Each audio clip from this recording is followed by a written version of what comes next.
At my father's black tie birthday gala, my brother slapped me across the face and shouted, "You do not belong here."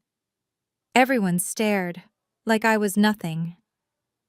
Then the governor stood up, looked around the room, and said, "You people really do not know who she is." Silence swallowed the entire ballroom.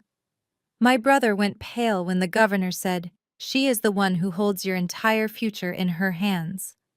Before I continue this story, let me know where you are watching from in the comments below. Hit like and subscribe if you have ever had to stand up to a toxic family member. Exactly 24 hours before that humiliating and explosive moment, I pulled my car into the sprawling circular driveway of the Caldwell family estate. The house sat in one of the most affluent suburbs of Atlanta, a massive brick mansion with towering white pillars and perfectly manicured lawns. From the outside, it looked like the ultimate symbol of success. Inside it was a fortress of judgment and conditional love. I am Nia Caldwell, 32 years old, and the designated black sheep of a family that valued social status above basic human decency. My father, Richard, a former judge, built his entire identity on demanding respect and absolute obedience. My mother, Vivian, a prominent socialite who treated her elite charity board meetings like military campaigns, cared only about projecting the perfect image of a flawless, wealthy family. They did not invite me to this house to celebrate my father's 65th birthday. They summoned me to work. I walked through the heavy oak double doors, and the familiar scent of expensive floral arrangements and harsh lemon polish hit me immediately. It was the smell of my suffocating childhood. The house was a chaotic hive of activity. Caterers, event planners, and florists rushed past me carrying silver trays and massive crystal centerpieces. I was standing in the foyer taking off my coat when my sister-in-law Chloe descended the grand staircase. Chloe was 33, a petite blonde white woman who had perfected the art of weaponized fragility. She was married to my older brother Marcus, the 35-year-old golden boy real estate developer who could simply do no wrong in my parents' eyes. Chloe marched straight toward me, holding a stark white catering apron in her manicured hands. Without a single word of greeting or basic courtesy, she tossed the apron directly at my chest. I caught it by pure reflex, my fingers gripping the rough cotton fabric. "Good, you are finally here," Chloe said, her voice dripping with artificial sweetness and undisguised contempt. "Put that on and go straight to the kitchen. The catering staff needs help polishing the silver for tomorrow night." I looked at the cheap apron in my hands and then looked directly into her pale blue eyes. "I am a guest, Chloe, not the hired help." She let out a sharp, condescending laugh that echoed against the marble floors. "Oh, Nia, please let us not pretend. Your mother said you needed to make yourself useful if you wanted to attend this gala. Besides, look at how you are wearing your hair." She gestured vaguely toward my natural curls, a style I wore with absolute pride and confidence. "It is a bit unruly for a formal setting, do not you think? Vivian has all her friends coming tomorrow. The entire Jack and Jill society will be here. You will blend in much better in the back with the kitchen staff where nobody has to explain your situation." I tightened my grip on the apron. The sheer audacity of her words was staggering, but completely expected. Chloe had spent the last 5 years using subtle insults to tear me down, always hiding behind a mask of delicate innocence whenever Marcus or my parents were in the room. She loved playing the victim while actively throwing poison darts. "Unruly." I repeated, my voice dangerously calm and steady. "My hair is natural, Chloe. Just because it does not fit your narrow, elitist definition of acceptable does not mean I am going to hide in a kitchen." She rolled her eyes, crossing her arms over her expensive designer blouse. "Do not pull the race card with me, Nia. I am just being practical about our image. Marcus is closing a massive urban development deal tomorrow night. Governor Sterling is going to be here to celebrate with us. We need everything to be absolutely flawless to secure this state funding. We simply cannot have a college dropout wandering around the main ballroom making important guests uncomfortable with her presence."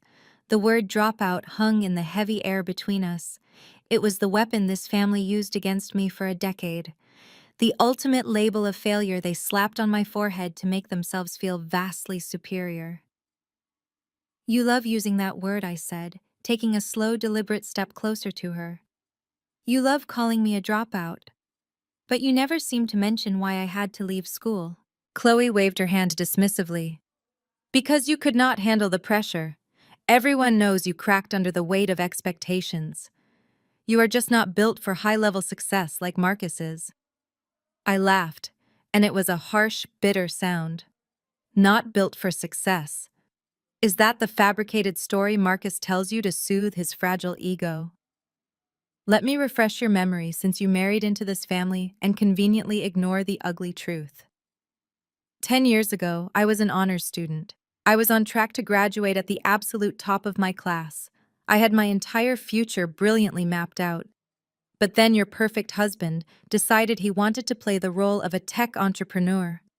He started a company with a business plan that a child could see was doomed to fail. He needed capital. He needed a lifeline because no legitimate bank in this state would lend him a single dime. I took another step forward, forcing Chloe to step back against the staircase railing. And what did my loving parents do to save their golden boy? They drained my college fund. They emptied every single account they had set up for my education and handed every last cent to Marcus. They wrote him a check for hundreds of thousands of dollars and watched his startup crash and burn exactly 6 months later. They sacrificed my future to fund his absolute delusion. I was forced to leave school because my own parents stole my tuition to cover his massive financial failures. They stole my money, they stole my time, they stole my dignity, and they demanded I stay silent about it to protect his precious reputation. Chloe flushed a dark, angry red. Her carefully constructed polite mask slipping completely to reveal the arrogant woman underneath. That is a lie, she hissed, her voice shaking with rage. Richard and Vivian paid for Marcus because he is the heir to this family legacy. He is a visionary. He builds tangible things. You were just taking useless classes. They made a strategic financial investment in their son. You are just bitter because you are a failure who works some miserable desk job while my husband is building an empire. He is closing a state-funded real estate deal tomorrow that will make us tens of millions of dollars. He is providing for this family while you do nothing but complain. Providing. I asked, raising a skeptical eyebrow. Is that what you call it? You really have no idea what is going on behind the scenes, do you, Chloe? You see the fancy leased cars and the country club memberships, and you think your husband is a king. You have no idea that his entire empire is a fragile house of cards built on suffocating debt and desperate lies. You have no idea how close he is to losing everything. She glared at me, her chest heaving with indignation. Put the apron on, Nia. Just do what you are told for once in your miserable life and stop trying to ruin our happiness. You are nothing but a jealous dropout who wants to drag us down to your level. I looked at the white apron in my hands. 10 years of being treated like a second-class citizen in my own family rushed through my mind in a relentless wave. 10 years of bearing the heavy burden of the strong black woman trope, expected to swallow my pain and carry their secrets. 10 years of letting them believe their own lies while I quietly built a massive private equity firm from the ground up in total secrecy. I did not yell. I did not cry. I simply dropped the apron onto the pristine marble floor and stepped right on top of it, leaving a dusty footprint on the white fabric. Then I calmly pulled my phone from my pocket. I opened my secure corporate messaging app and typed a single direct order to my chief financial officer. Cancel all of Marcus Caldwell's credit lines. Freeze his bridge loans immediately. I hit send and watched the message deliver. I slid the phone back into my pocket and looked at Chloe, who was staring at the dirty footprint on the apron in absolute horror. I am not helping with the silverware, Chloe, I said, my voice completely steady and cold. I will be attending the gala tomorrow night as a fully invited guest. I suggest you tell your visionary husband to check his bank accounts right now. He's going to need a lot more than a polished silver spoon to survive tomorrow night. With a calm and quiet smile, I turned my back on her and walked out the front door, leaving her standing completely alone and speechless in the grand foyer. The clock was officially ticking, and the destruction of the Caldwell facade had just begun.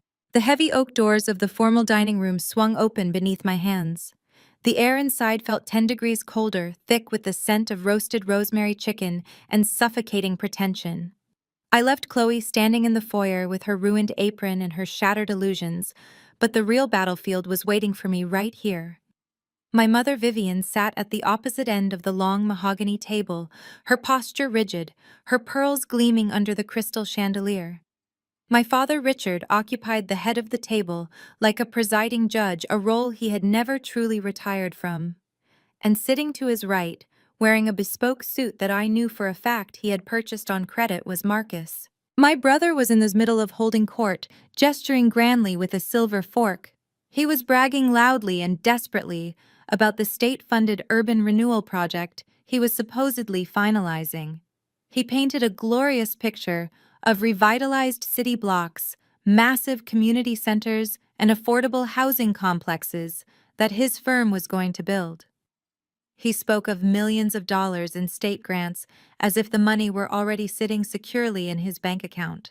My father nodded in deep approval, swirling his scotch. "That is exactly the kind of vision this family is known for," Richard said, his baritone voice echoing off the vaulted ceilings. "When Governor Sterling arrives at the gala tonight, you make sure he understands that Caldwell Development is not just a contractor. We are a legacy. You are securing the future of this family named Marcus." I pulled out a chair opposite my brother and sat down quietly.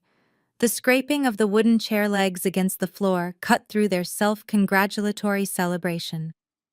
My mother finally turned her gaze toward me. Her eyes swept over my tailored emerald silk suit, lingering on the fabric, as if trying to calculate its exact retail value, before her lips thinned into a line of profound disappointment. "It is a shame your sister does not understand the concept of legacy," Vivian said, directing her words to Marcus, but keeping her eyes locked onto me. "I had to endure another excruciating luncheon with the Jack and Jill Society yesterday. Do you have any idea how humiliating it is for me, Nia? Every other mother in that room has daughters who serve on the regional board, daughters who organize the annual charity balls, daughters who are actually visible in the church community. And what do I have to say when they ask about you? I have to tell them you are too busy sitting in some anonymous cubicle to participate in the traditions of your own people." I picked up my water glass, my expression perfectly neutral. "I work, Mother. Someone has to." "Working is one thing," she snapped back, her voice tightening. "Ignoring your social obligations is another. You are a Caldwell. We are supposed to set the standard for Black excellence in Atlanta. Instead, you avoid the church, you avoid our social circles, and you walk around with that chip on your shoulder because you could not handle the pressure of finishing your degree. You make us look fractured. You make me look like a mother who could not teach her daughter proper grace." The audacity of her words was a familiar poison. She sat there draped in expensive jewelry, complaining about social clubs and church gossip, completely ignoring the fact that the only reason I did not have a degree was because she and my father had stolen my tuition money to fund Marcus and his endless string of failures. They had traded my future for his facade, and now she dared to lecture me about Black excellence. "Leave her alone, Vivian," my father interrupted, setting his glass down with a heavy thud. "We did not invite Nia here today to discuss her social shortcomings. We have business to conduct." He reached down beside his chair and lifted a thick manila folder, tossing it onto the center of the table. It slid across the polished wood and stopped exactly in front of my empty plate. I looked at the folder, then up at my father. "What is this?"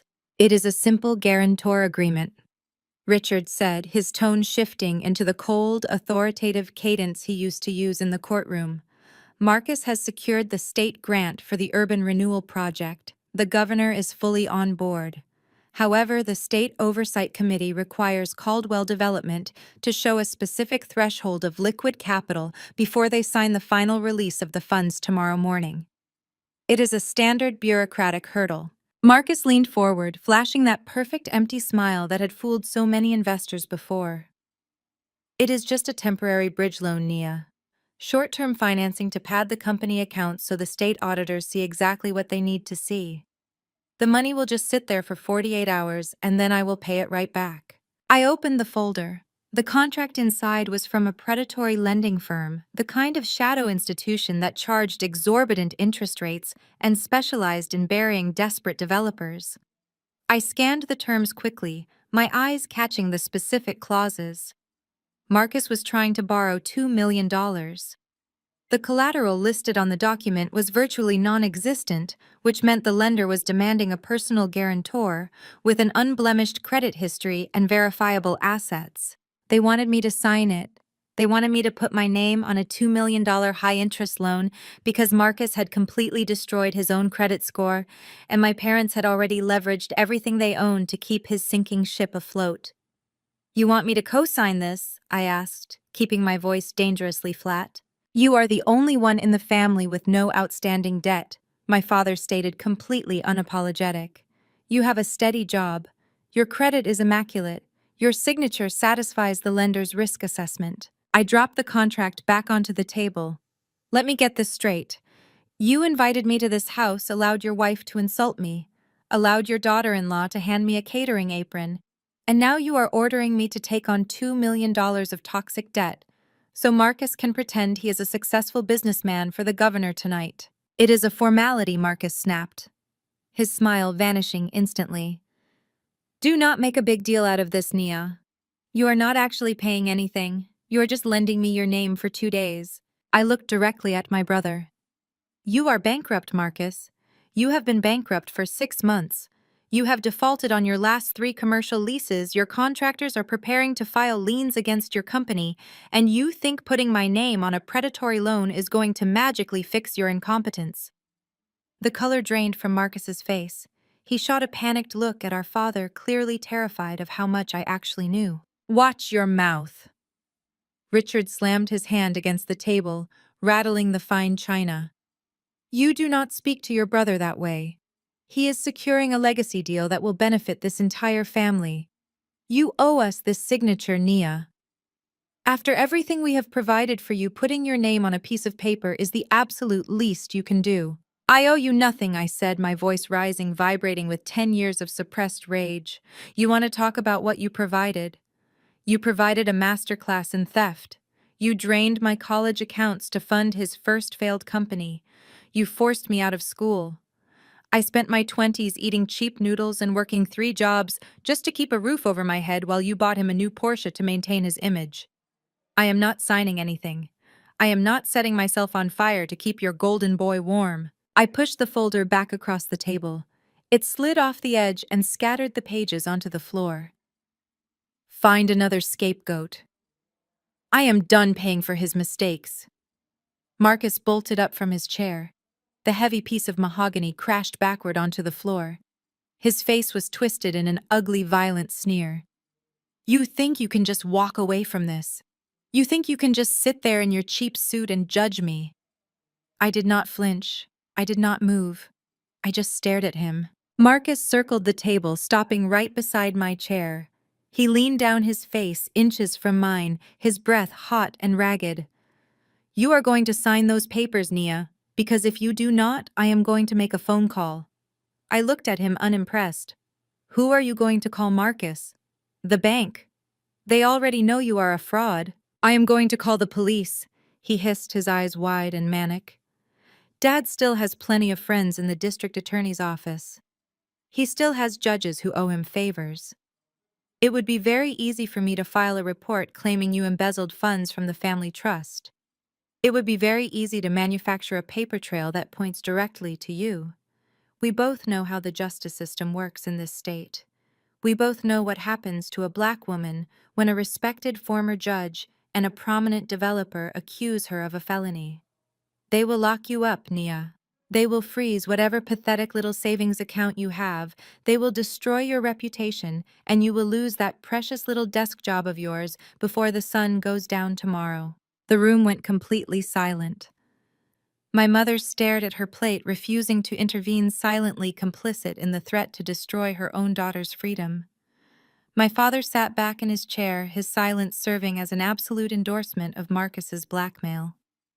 They were willing to weaponize the very system that targets our community, willing to throw me into a prison cell just to protect their fragile, failing empire. Marcus slammed both his hands down hard on the table right next to my plate, rattling the glasses. "Sign the papers, Nia," he growled, spit flying from his lips. "Sign the papers right now, or I will ruin your miserable life." I stared at the spot where Marcus had slammed his fist. The crystal water glasses were still vibrating. My mother sat frozen, her silence a loud endorsement of my brother threatening to throw me in prison. My father simply leaned back, taking a slow sip of his scotch, waiting for my submission. They expected tears. They expected begging. They expected the scared college dropout they had manufactured. I stood up slowly, smoothing the wrinkles from my emerald silk suit. I kept my face entirely devoid of emotion. "Fine," I said, my voice barely above a whisper. "If that is what it takes to protect this family's legacy, I will sign your papers." Marcus let out a sharp breath, his posture instantly shifting from violent predator back to arrogant golden boy. "I knew you would see reason, Nia. It is just business." I left my reading glasses and my fountain pen in my bag, I said, looking directly at my father. "I placed it in your study when I arrived. I will go get it and sign right here." My father waved his hand dismissively. "Make it quick. We have catering to review." I turned my back on them and walked out of the formal dining room. My heart hammered against my ribs, a steady, rhythmic drumbeat of pure adrenaline. I did not need a pen. I needed proof. My father's study was located at the far end of the West Wing. It was a room designed to intimidate, floor-to-ceiling mahogany bookshelves, dark leather armchairs, and a massive antique desk that dominated the space. It smelled of expensive cigars and unchecked patriarchal authority. For my entire childhood, this room was strictly off-limits to me. It was the inner sanctum where my father and Marcus discussed the future, while I was sent to the kitchen to help my mother. I closed the heavy oak door behind me and locked it. I had exactly 3 minutes before their impatience turned into suspicion. I did not go to my handbag. I went straight to my father's desk. Richard Caldwell was a man of predictable habits. He operated on the arrogant assumption that no one in his house would ever dare question him, let alone investigate him. He kept a digital safe hidden behind a framed portrait of himself receiving a judicial award, but I knew that safe only held decoy documents and old tax returns. The real secrets, the ugly truths he frantically tried to manage, were always kept in the bottom right drawer of his desk. The drawer with the broken biometric lock he never bothered to fix because he believed his authority was an invisible force field. I pulled the drawer open. It was crammed with thick manila folders, each labeled with Marcus's various shell companies. I grabbed the most recent stack, the ones dated within the last 30 days, and spread them across the polished mahogany surface. The first document was a bank statement for my parents' joint retirement account. I ran my finger down the column of withdrawals. $500,000 transferred out in January, another $300,000 in March. The current balance was less than $4,000. Marcus had not just asked them for help. He had bled them entirely dry. They were penniless. The Grand Caldwell estate, the designer clothes, the country club memberships, it was all a hollow facade propped up by maxed-out credit lines. But the retirement account was only the beginning. I opened the second folder. It contained ledgers from the Grace Fellowship Church, the massive congregation where my mother served as the head of the charity committee. She controlled the Community Outreach Fund, a fund built on the donations of working-class families hoping to build a new community center. I stared at the highlighted transfer logs. Marcus had systematically siphoned $2 million from the church's charity fund over the past 8 months. He disguised the transfers as payments to construction vendors for the urban renewal project vendors that did not actually exist. My perfect visionary brother was embezzling money from widows and grandmothers. My mother, the pillar of the Jack and Jill Society, the woman who had just lectured me about moral grace and social obligations, was actively helping him cover up a massive federal crime. They were not just broke, they were criminals. My hands shook, but not from fear. It was the physical manifestation of absolute clarity. They had demanded I sign a predatory loan today because the church board was demanding a financial audit next week. Marcus needed my clean credit to secure a desperate cash injection to replace the stolen church funds before the auditors arrived. If I had signed that paper, I would have become legally tethered to his embezzlement. I would have been the perfect scapegoat. When the scheme collapsed, they would have handed me to the authorities without a second thought. They would have watched me go to prison just to keep Marcus's name clean. The betrayal was so profound, it felt like a physical weight pressing against my chest. They loved him enough to destroy their own lives, and they hated me enough to let me take the fall. I reached for the third folder, a thin red file tucked beneath the ledgers. I opened it, and the blood ran cold in my veins. This was not a bank statement. This was a collection of threatening letters and aggressive correspondence from a private equity group known as Obsidian Capital. But Obsidian was not a legitimate bank. In the financial sector, everyone knew Obsidian was a front for private, dangerous money. They were loan sharks in custom-tailored suits. Marcus owed them $5 million, and the principal was compounding weekly. The letters were explicitly clear. If Marcus did not produce a minimum payment of $2 million by the end of the week, Obsidian Capital would seize all physical assets associated with Caldwell Development and begin liquidating personal properties. They were threatening to take the very house we were standing in. I took out my phone and quickly began snapping high-resolution photos of every single document. The retirement statements, the church ledgers, the threatening letters from the shadow lenders. I captured every account number, every forged signature, every damning piece of evidence. This was the ammunition I needed. This was the absolute proof of their rotting foundation. I was so focused on capturing the final page of the Obsidian threat that I did not hear the lock on the study door click open. My father had never fixed the broken biometric lock on his desk, but he clearly had given out master keys to the house. Well, well, well. A sharp, melodic voice sliced through the heavy silence of the room. I froze my phone, hovering over the documents. I turned around slowly.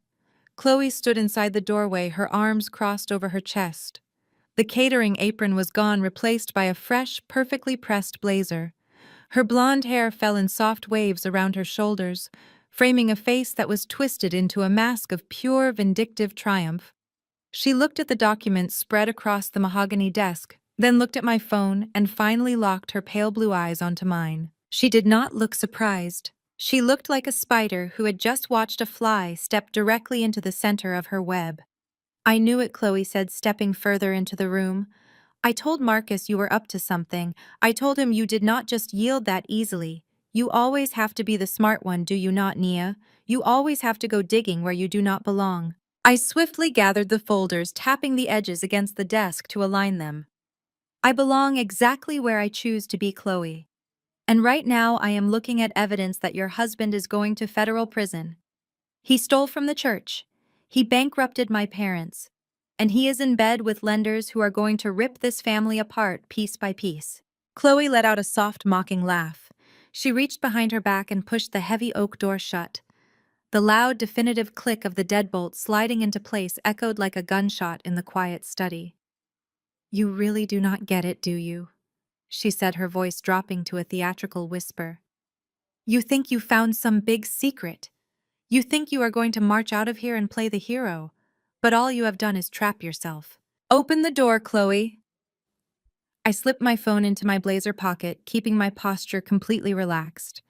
I refused to give her the satisfaction of seeing me sweat, or what she challenged, taking a slow step toward the desk. "You will scream for your daddy.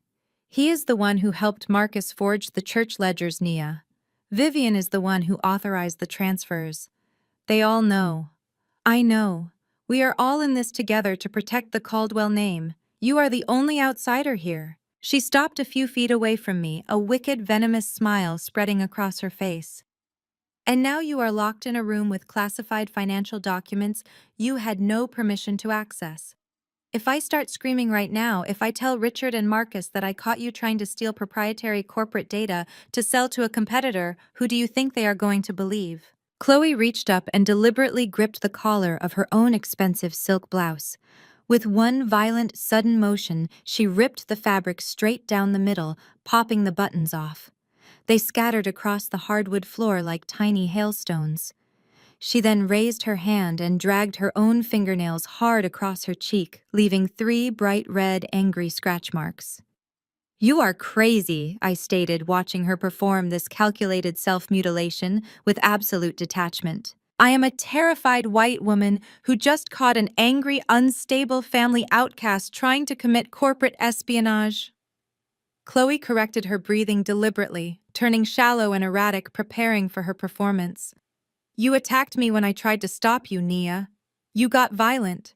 You always were so aggressive." She stepped back toward the locked door, her hand hovering over the handle, her eyes wide with manufactured terror, but her smile remained wickedly intact. "Let us see how independent you are," Chloe whispered when the police arrived to drag you out of your father's house in handcuffs. She opened her mouth and a blood-curdling, desperate scream ripped from her throat, shattering the quiet elegance of the estate. "Help somebody! Help me, Marcus, Richard! Help!" The trap had snapped shut. The footsteps were already thundering down the hallway. "Nia, open this door immediately." The muffled, furious voice of my father vibrated through the heavy mahogany wood. The brass doorknob rattled violently as someone on the other side threw their entire body weight against the thick oak paneling. The walls of the study seemed to shake, but the reinforced door held firm. Chloe stood with her back pressed against the wood, her hand resting casually over the deadbolt. The terrified damsel in distress expression she had worn just seconds ago vanished from her face with the speed of a closing shutter. It was replaced by a chilling, predatory calmness that transformed her completely.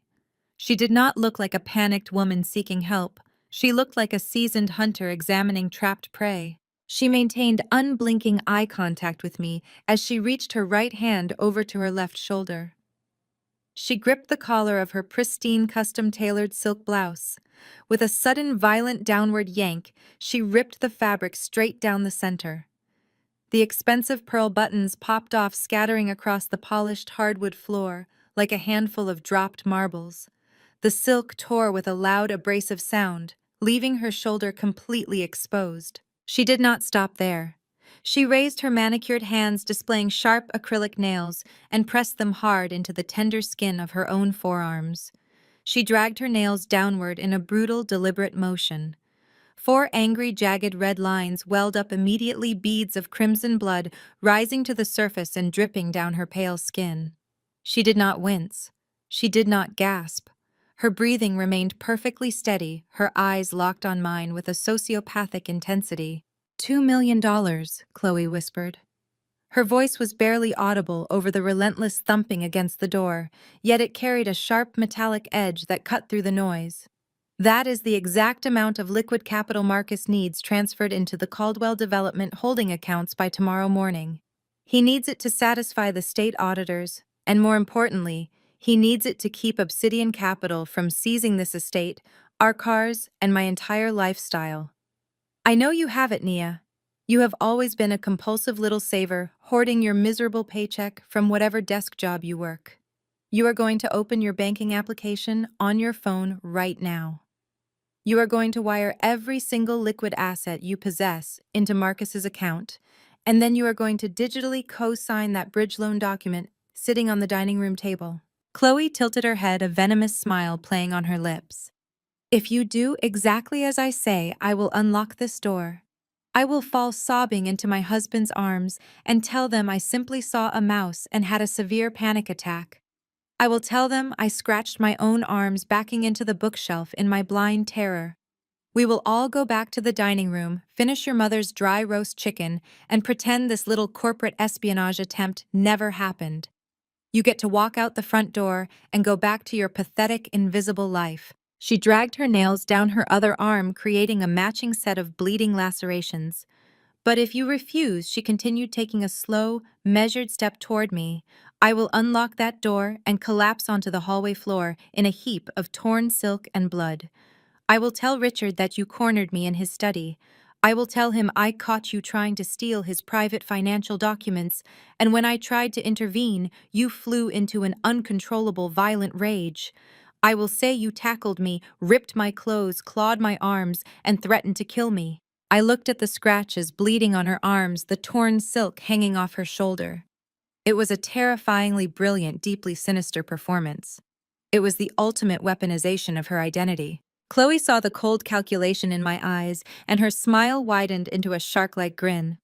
Do not bother trying to formulate a defense, Nia. You are highly intelligent, but you are not smart enough to beat this kind of societal math. Think about exactly how this plays out in the real world. Think about the optics. Think about who I am, and think about who you are. I am the delicate, blonde, white daughter-in-law who was brutally assaulted while bravely trying to protect the family business. You are the estranged, resentful, aggressive black daughter who dropped out of college, carries a massive chip on her shoulder, and actively hates her own brother. When the police arrive, who do you honestly think they are going to look at first? When heavily armed officers walk into this grand estate and see me crying, trembling, bleeding on the marble floor and pointing a shaking finger directly at you, they are not going to ask for your side of the story. They are not going to sit down and calmly review whatever financial documents you think you found. They are going to draw their weapons, throw you against the wall, and put you in handcuffs. That is how this country works. It is a script that has been written, rehearsed, and perfected long before either of us was born, and I know exactly how to play the lead role flawlessly. My tears are a currency you simply cannot match. And it will not just be the police, Chloe whispered, her voice dripping with profound satisfaction. Your own father is banging on that door right now, demanding your submission. Richard Caldwell will not hesitate to throw you to the wolves. He needs Marcus to succeed so his own fragile legacy survives. If putting you in a jail cell for aggravated assault and corporate espionage keeps the spotlight off Marcus's financial crimes, your father will happily lock the cell door himself and throw away the key. Your mother will stand right beside him, dabbing her dry eyes for the local news cameras, talking about how she tried to save her troubled, violent daughter, but tragically failed. They will sacrifice you without a single second thought to protect their golden boy and his fragile, victimized wife. You have absolutely no leverage here, Nia. Your intelligence does not matter. Your truth does not matter. The only thing that matters in this room right now is my tears. And my tears will completely bury you. Nia, I swear to God, if you do not open this door, I am going to kick it off its hinges, Marcus bellowed from the hallway. A heavy, violent thud shook the walls as he rammed his shoulder against the solid wood. Chloe, are you okay in there? Chloe, you have 5 seconds. Nia, Chloe whispered, reaching her hand back behind her to rest on the brass deadbolt. Wire the money and sign the loan, or I open the door and ruin your life permanently. 1, 2. I stood completely still behind my father's massive mahogany desk. I did not reach for my pocket to open a banking application. I did not plead with her for mercy. I did not try to physically lunge across the room to stop her from turning the lock. I simply watched her with a profound, overwhelming sense of icy calm. The frantic, violent banging outside the door, the bleeding scratches on her pale arms, the vicious, calculated racial manipulation she had just vomited at me, none of it spiked my pulse. I had spent 10 years building an impenetrable armor, and her pathetic performance could not pierce it. You have a fatal flaw, Chloe, I said, my voice cutting through the thick tension in the room like a surgical scalpel. You assume that because I have been quiet for 10 years, I have been asleep. I reached into the front pocket of my emerald silk blazer. I did not pull out a credit card or a checkbook. I pulled out my phone. The screen was bright, fully illuminated, and displaying a live high-definition video feed. I held the device up, turning the screen outward so Chloe could see it with absolute clarity. I watched her pale blue eyes dart to the glowing rectangular screen. I watched the triumphant, malicious smile slowly freeze on her face as her brain struggled to process what she was looking at. You see, when I walked into this study, I did not just open my camera app to take a few static photos of Richard's little secret files, I explained, keeping my tone entirely conversational, as if we were discussing the weather rather than her imminent destruction. I opened a highly encrypted proprietary communication application developed by my own private equity firm. It is a secure live streaming platform specifically designed for protected corporate whistleblowing and high-level data preservation.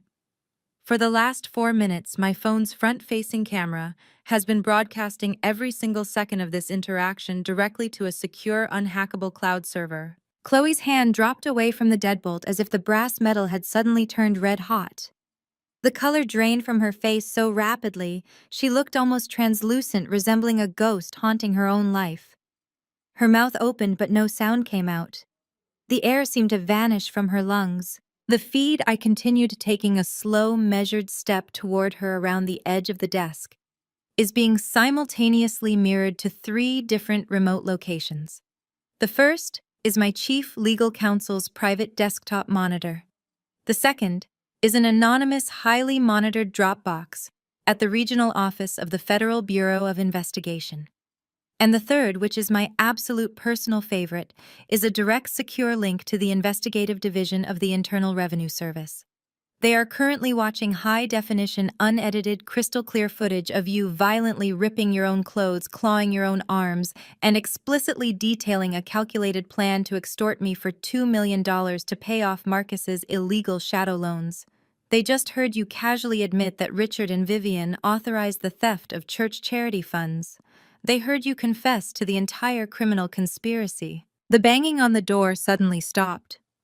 Perhaps my father had gone to find a heavy tool to break the lock, or perhaps they were simply pausing to listen to the silence inside. The quiet in the study was deafening, broken only by Chloe's ragged, shallow, terrified breathing. "You wanted to play a role, Chloe?" I whispered, stepping right into her personal space. I could smell the sharp metallic scent of the blood on her arms mixing with the sickly sweet notes of her expensive perfume. You wanted to play the fragile, innocent victim destroyed by the angry black woman. But the script just got rewritten. You are not starring in a domestic soap opera anymore. You are starring in a massive federal indictment for extortion, blackmail, and conspiracy to commit wire fraud.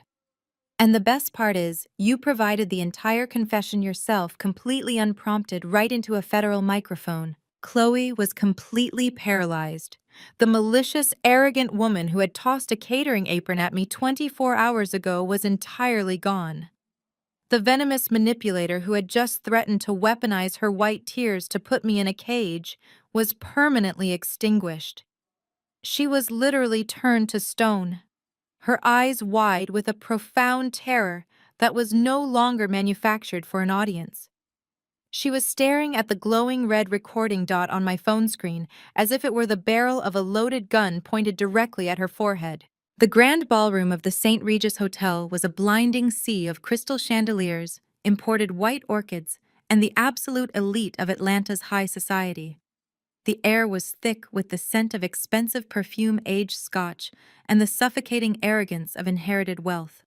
Politicians, federal judges, and corporate titans mingled in their custom-tailored tuxedos and designer gowns, sipping vintage champagne, while a live string quartet played softly in the corner.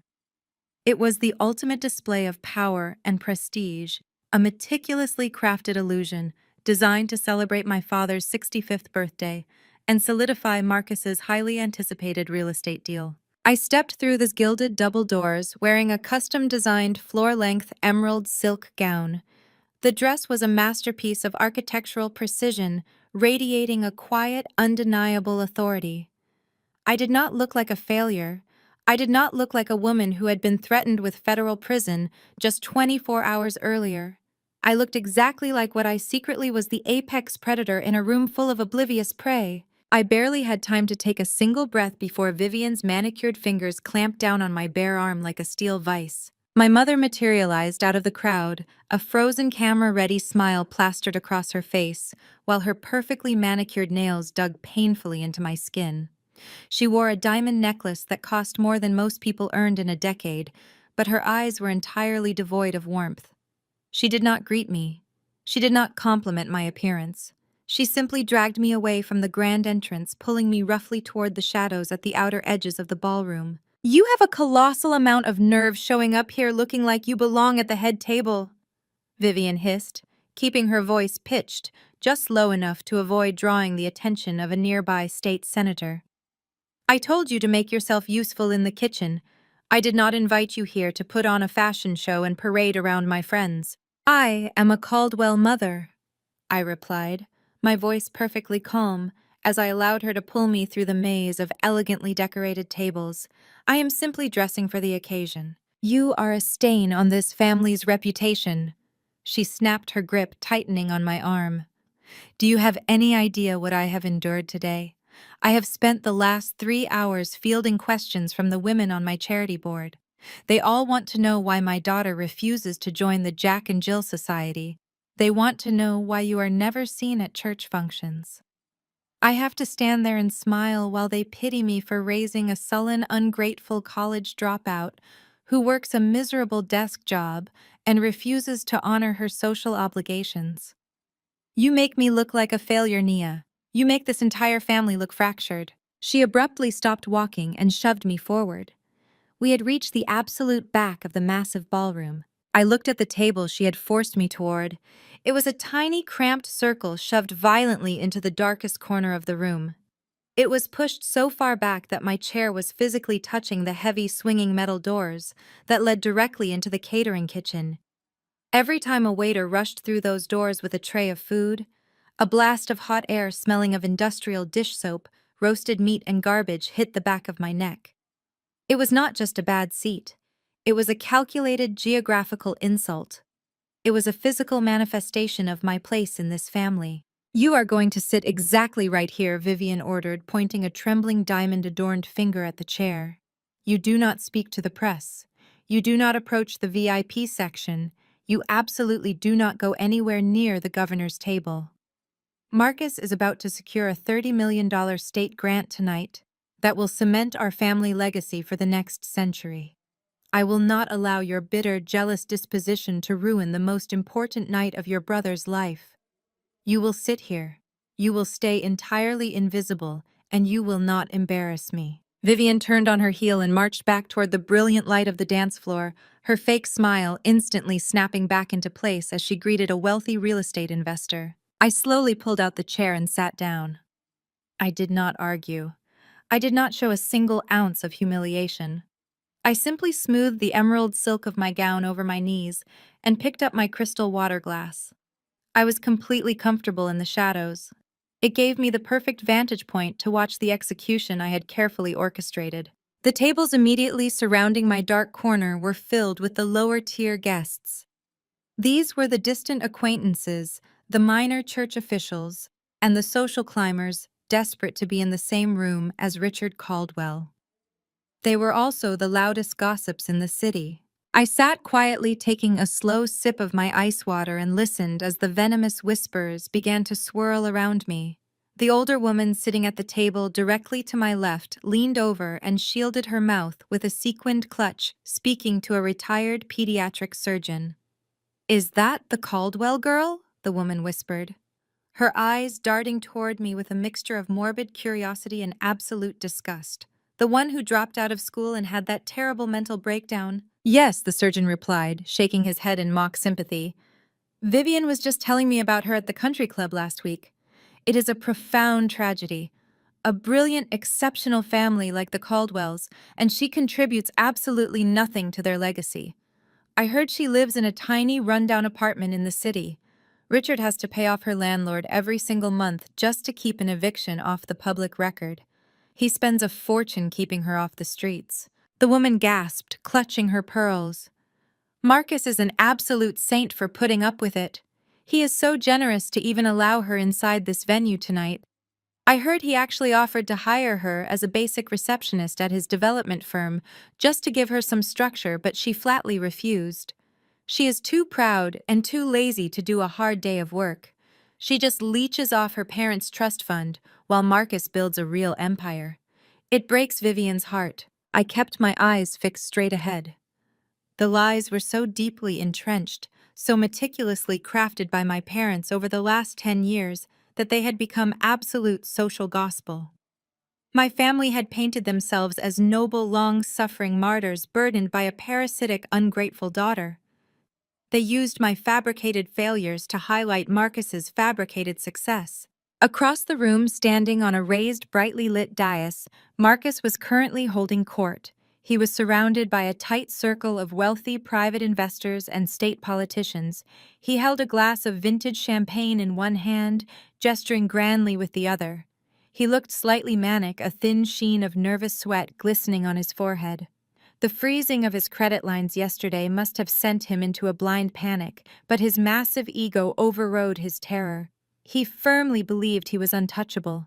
He believed the governor's arrival tonight would magically erase the millions he had embezzled and the millions he owed to the shadow lenders. Marcus spotted me sitting in the back corner. Instead of looking away, he raised his voice intentionally, projecting his words over the elegant music of the string quartet so the investors around him could hear every single syllable. "That is my little sister back there by the kitchen doors," Marcus said, pointing his champagne flute directly at me with a condescending, pitying smile. "We always try to include her in these high-level corporate events, gentlemen. Charity starts at home after all. She has really struggled to find her footing since she failed out of her university program, but family takes care of family.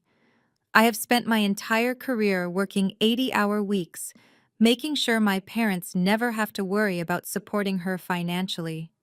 You have to be willing to carry the dead weight if you want to keep the family tree standing strong." The politicians and investors chuckled warmly, raising their glasses to Marcus in a toast to his manufactured nobility. They looked at him and saw a generous, successful titan of industry. They saw a loving brother protecting his broken sister. I looked at him and saw a desperate, sweating fraud who was completely out of time. The first course of the dinner was served. The ballroom hummed with the sound of silver clinking against fine china and the low roar of hundreds of conversations. Waiters rushed back and forth through the swinging metal doors directly behind my chair, occasionally bumping against my shoulders in their frantic haste. I did not complain. I did not move. I waited. The speeches were scheduled to begin in exactly 10 minutes. The tension in the room was palpable as everyone awaited the arrival of Governor Sterling. Suddenly, the elegant atmosphere of the ballroom was pierced by a sharp, highly unusual disruption. The general manager of the St. Regis Hotel, a tall, severe-looking man in a flawless tuxedo, marched into the room. He was not carrying a bottle of wine or checking on the guests. He was flanked by two large, broad-shouldered hotel security guards. He looked completely frantic, his face pale and his jaw tightly clenched. He bypassed the grand VIP tables at the front of the room. He walked straight past Marcus and the wealthy investors. He marched directly toward the dark, cramped corner by the kitchen. He stopped exactly next to my chair. The conversations at the surrounding tables abruptly died. The retired surgeon and the gossiping woman froze with their forks halfway to their mouths, their eyes wide with malicious, breathless curiosity. They were clearly expecting me to be thrown out of the venue by security for causing some sort of embarrassing scene. They leaned in desperate to hear my final humiliation. Miss Caldwell, the general manager, said, his voice trembling slightly, as he pulled a pristine white handkerchief from his pocket and wiped a bead of sweat from his forehead. "I am incredibly sorry to interrupt your dinner service, but we have a severe immediate crisis." I slowly placed my water glass down on the table. "What is the problem?" The manager looked terrified as he gripped a heavy black leather folio in his hands. "There seems to be a catastrophic issue with the financial arrangements for tonight's gala. When your father, Judge Caldwell, booked the grand ballroom 6 months ago, he authorized a specific corporate account to be charged for the entirety of the event upon the commencement of the dinner service. That includes the venue rental, the premium open bar, the imported floral centerpieces, the specialized catering staff, and the private security detail. Everything. I assume the corporate card was declined," I stated, my voice completely devoid of surprise. The manager swallowed hard, his eyes darting nervously toward the security guards. "The account associated with Caldwell Development was not just declined, Miss Caldwell. It was completely frozen by the issuing bank this afternoon. When I approached your father at the head table just now to request an alternative method of payment, he was highly offended by the interruption. He flatly refused to provide a new credit card or a corporate check." "I see," I said, keeping my posture perfectly rigid. "And what did my father tell you to do?" He directed me straight to you, the manager said, extending his trembling hands and placing the heavy black leather folio directly onto the table right on top of my dinner plate. Your father stated clearly in front of our staff that you are the designated financial guarantor for this family. He said you would be personally handling the final balance for tonight's celebration. He was absolutely insistent that you are the only person authorized to settle this debt, and he demanded I bring the invoice to you immediately. A loud collective gasp erupted from the neighboring tables. The whispers ignited into a blazing wildfire. The guests stared at me in absolute shock and twisted delight. They believed Richard Caldwell was finally punishing his lazy freeloading daughter by publicly humiliating her with a bill she could never possibly afford.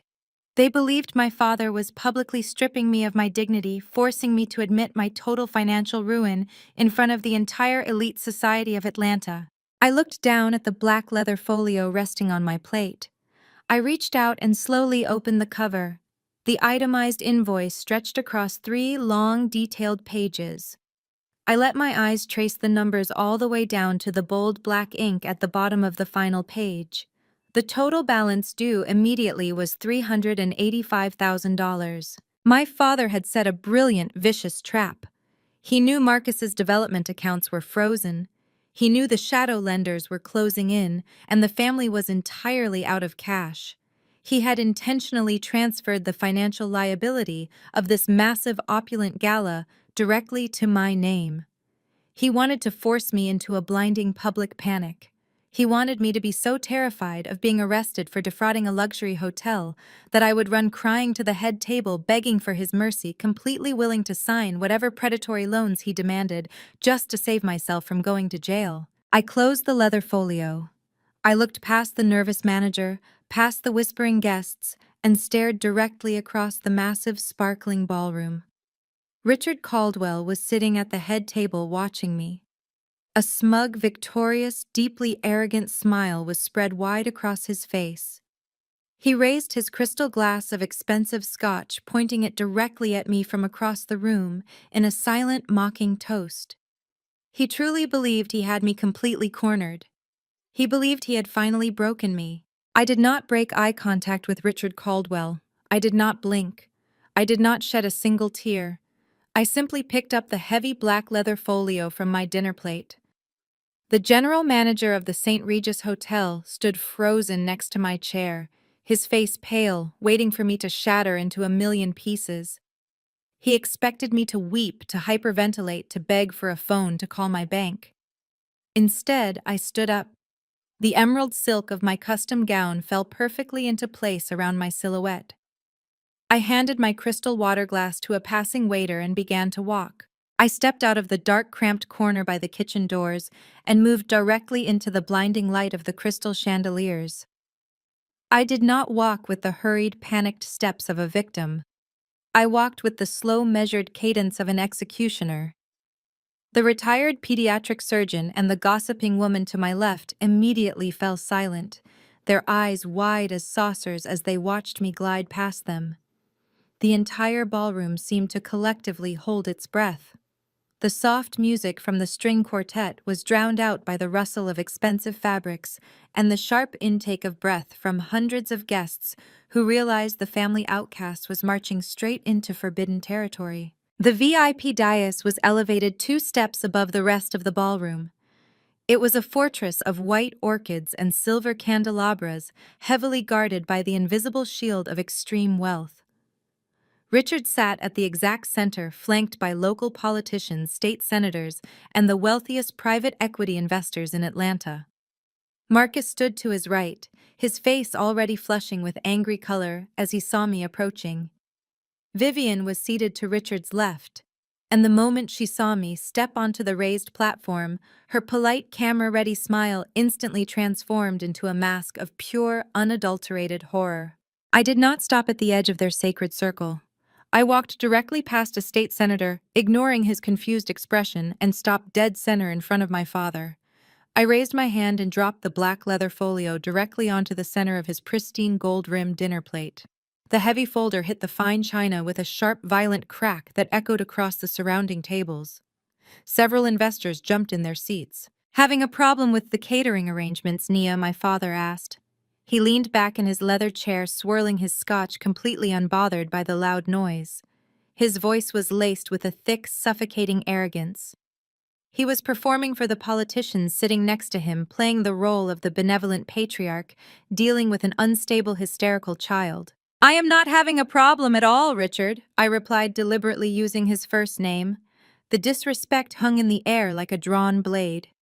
But the general manager seems to be under the highly delusional impression that I am responsible for your $385,000 bar tab.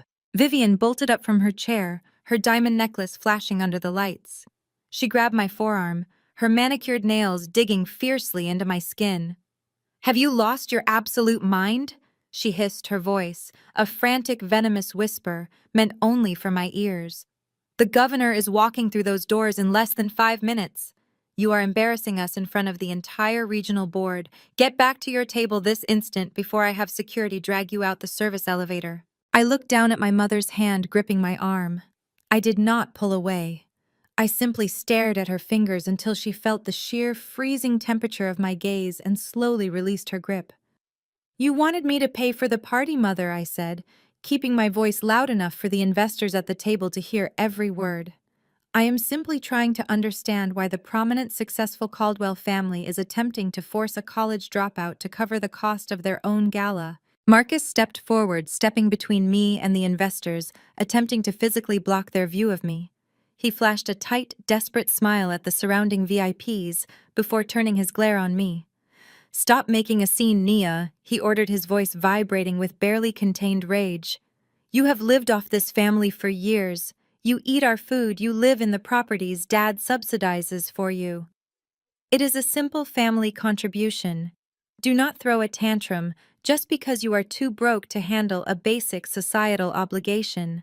I looked at my brother, taking in his sweating forehead and his perfectly tailored unpaid-for suit. You are projecting again, Marcus. I am not the one hiding from shadowlenders, and I am certainly not the one who froze the Caldwell Development corporate accounts this afternoon. Marcus went completely rigid. The color drained from his face so fast he looked as though he might physically collapse. The investors sitting at the table instantly stopped murmuring. They leaned in, their predatory business instincts suddenly activated by the mention of frozen corporate accounts. Watch your mouth! Richard slammed his glass down on the table. The sharp sound cut through the rising tension. He leaned forward, dropping the benevolent patriarch act entirely. His eyes were cold, flat, and merciless. You have absolutely no idea what you are talking about. You are out of your depth, Nia. You are going to take that folio, you are going to walk over to the general manager, and you are going to sign the financial guarantor documents right now. If you do not settle this hotel invoice immediately, I will personally instruct the manager to have you arrested for felony theft of services. You have no money. You have no power. You have nothing but the charity I allow you to have. Now handle the bill or go to jail. He stared at me, waiting for my spirit to break. He waited for the fear to wash over my face. He waited for me to realize that I was a small, insignificant piece on his grand chessboard. I turned my back on my father. I looked past Marcus and locked eyes with the general manager, who had nervously followed me up to the VIP dais and was currently hovering near the edge of the platform, flanked by his 2 security guards. Do you have your portable payment terminal? I asked, my voice carrying clearly across the silent room. The manager blinked, startled by my sudden shift in focus. Yes, Miss Caldwell, I have it right here. He held up a sleek black digital card reader, his hands still trembling slightly. Bring it to me. Vivian let out a sharp, mocking laugh. What exactly do you think you're going to do, Nia? Are you going to put $300,000 on a debit card? You're making a complete fool of yourself. The entire room is watching you humiliate this family. I ignored her. I unclasped my small architectural silk clutch. I did not pull out a standard bank card. I did not pull out a platinum or gold credit card. I reached 2 fingers inside and pulled out a solid, matte black card. It was heavier than plastic, forged from anodized titanium. It had no bank logo, no visible account numbers on the front, and no spending limit. It was a card issued exclusively by private wealth institutions to individuals whose liquid assets exceeded 9 figures. I held the heavy metal card out to the general manager. He stared at it for a fraction of a second before his professional training kicked in. He stepped forward, took the titanium card with both hands, and slid it into the side of the digital terminal. The entire VIP table watched in breathless, agonizing silence. Marcus was practically vibrating with nervous energy. Richard crossed his arms over his chest, a deep scowl settling over his features, convinced that the machine was about to flash a bright red declined message. He was waiting for the final humiliating punchline. The digital terminal beeped softly. A tiny green checkmark illuminated the screen. Approved. The machine whirred to life, printing a long white paper receipt. The manager took the receipt and glanced down at the printed text to verify the signature line. I watched the exact moment the general manager's brain processed the information printed in bold black ink at the very top of the receipt. It was not a personal name. It was the name of the corporate entity that held the primary account. The manager's eyes widened to the size of saucers. He stopped breathing. He looked up from the small slip of paper and stared at me as if I had just descended from the ceiling wrapped in flames. His hands began to shake so violently that the receipt fluttered in his grip. He did not just hand the card back to me. He took a full step backward, lowered his head and bowed deeply, bending at the waist in a profound display of absolute terrified submission. My deepest, most sincere apologies for the interruption, Madam CEO. The manager stammered, his voice loud enough to carry across the entire dais and out into the surrounding ballroom. The payment for $385,000 has been successfully processed in full. I had absolutely no idea we were hosting the executive leadership of Obsidian Capital this evening. Please let me know if you require anything else. Anything at all. The silence that fell over the VIP table was absolute. It was a heavy, suffocating vacuum. Richard Caldwell slowly lowered his arms. His jaw went completely slack. Marcus staggered backward, bumping hard against the table, sending a silver fork crashing to the floor. The name hit them like a physical blast of concussive force. Obsidian Capital, the Shadowlenders, the ruthless private equity firm that held Marcus's $5 million fraudulent debt. The faceless, terrifying institution that was currently threatening to seize the Caldwell estate, liquidate their assets, and send them all to federal prison. They had spent 10 years treating me like a pathetic, invisible outcast. They had convinced the entire city that I was a failure. They never bothered to check who actually owned the debt that was keeping them awake at night. I took my titanium card back from the trembling manager and slipped it smoothly into my clutch. I turned my gaze back to my father, who was staring at me with a look of pure, unadulterated terror. "Enjoy your dinner, Richard," I said, my voice echoing clearly in the dead silence of the room. "Because tomorrow morning I am foreclosing on your entire life." The crystal glass slipped from my father's numb fingers. It hit the edge of the mahogany table and shattered, sending a spray of expensive amber liquid across the pristine white tablecloth. He did not even blink. He just kept staring at me, his chest heaving as the oxygen seemed to evaporate from his lungs.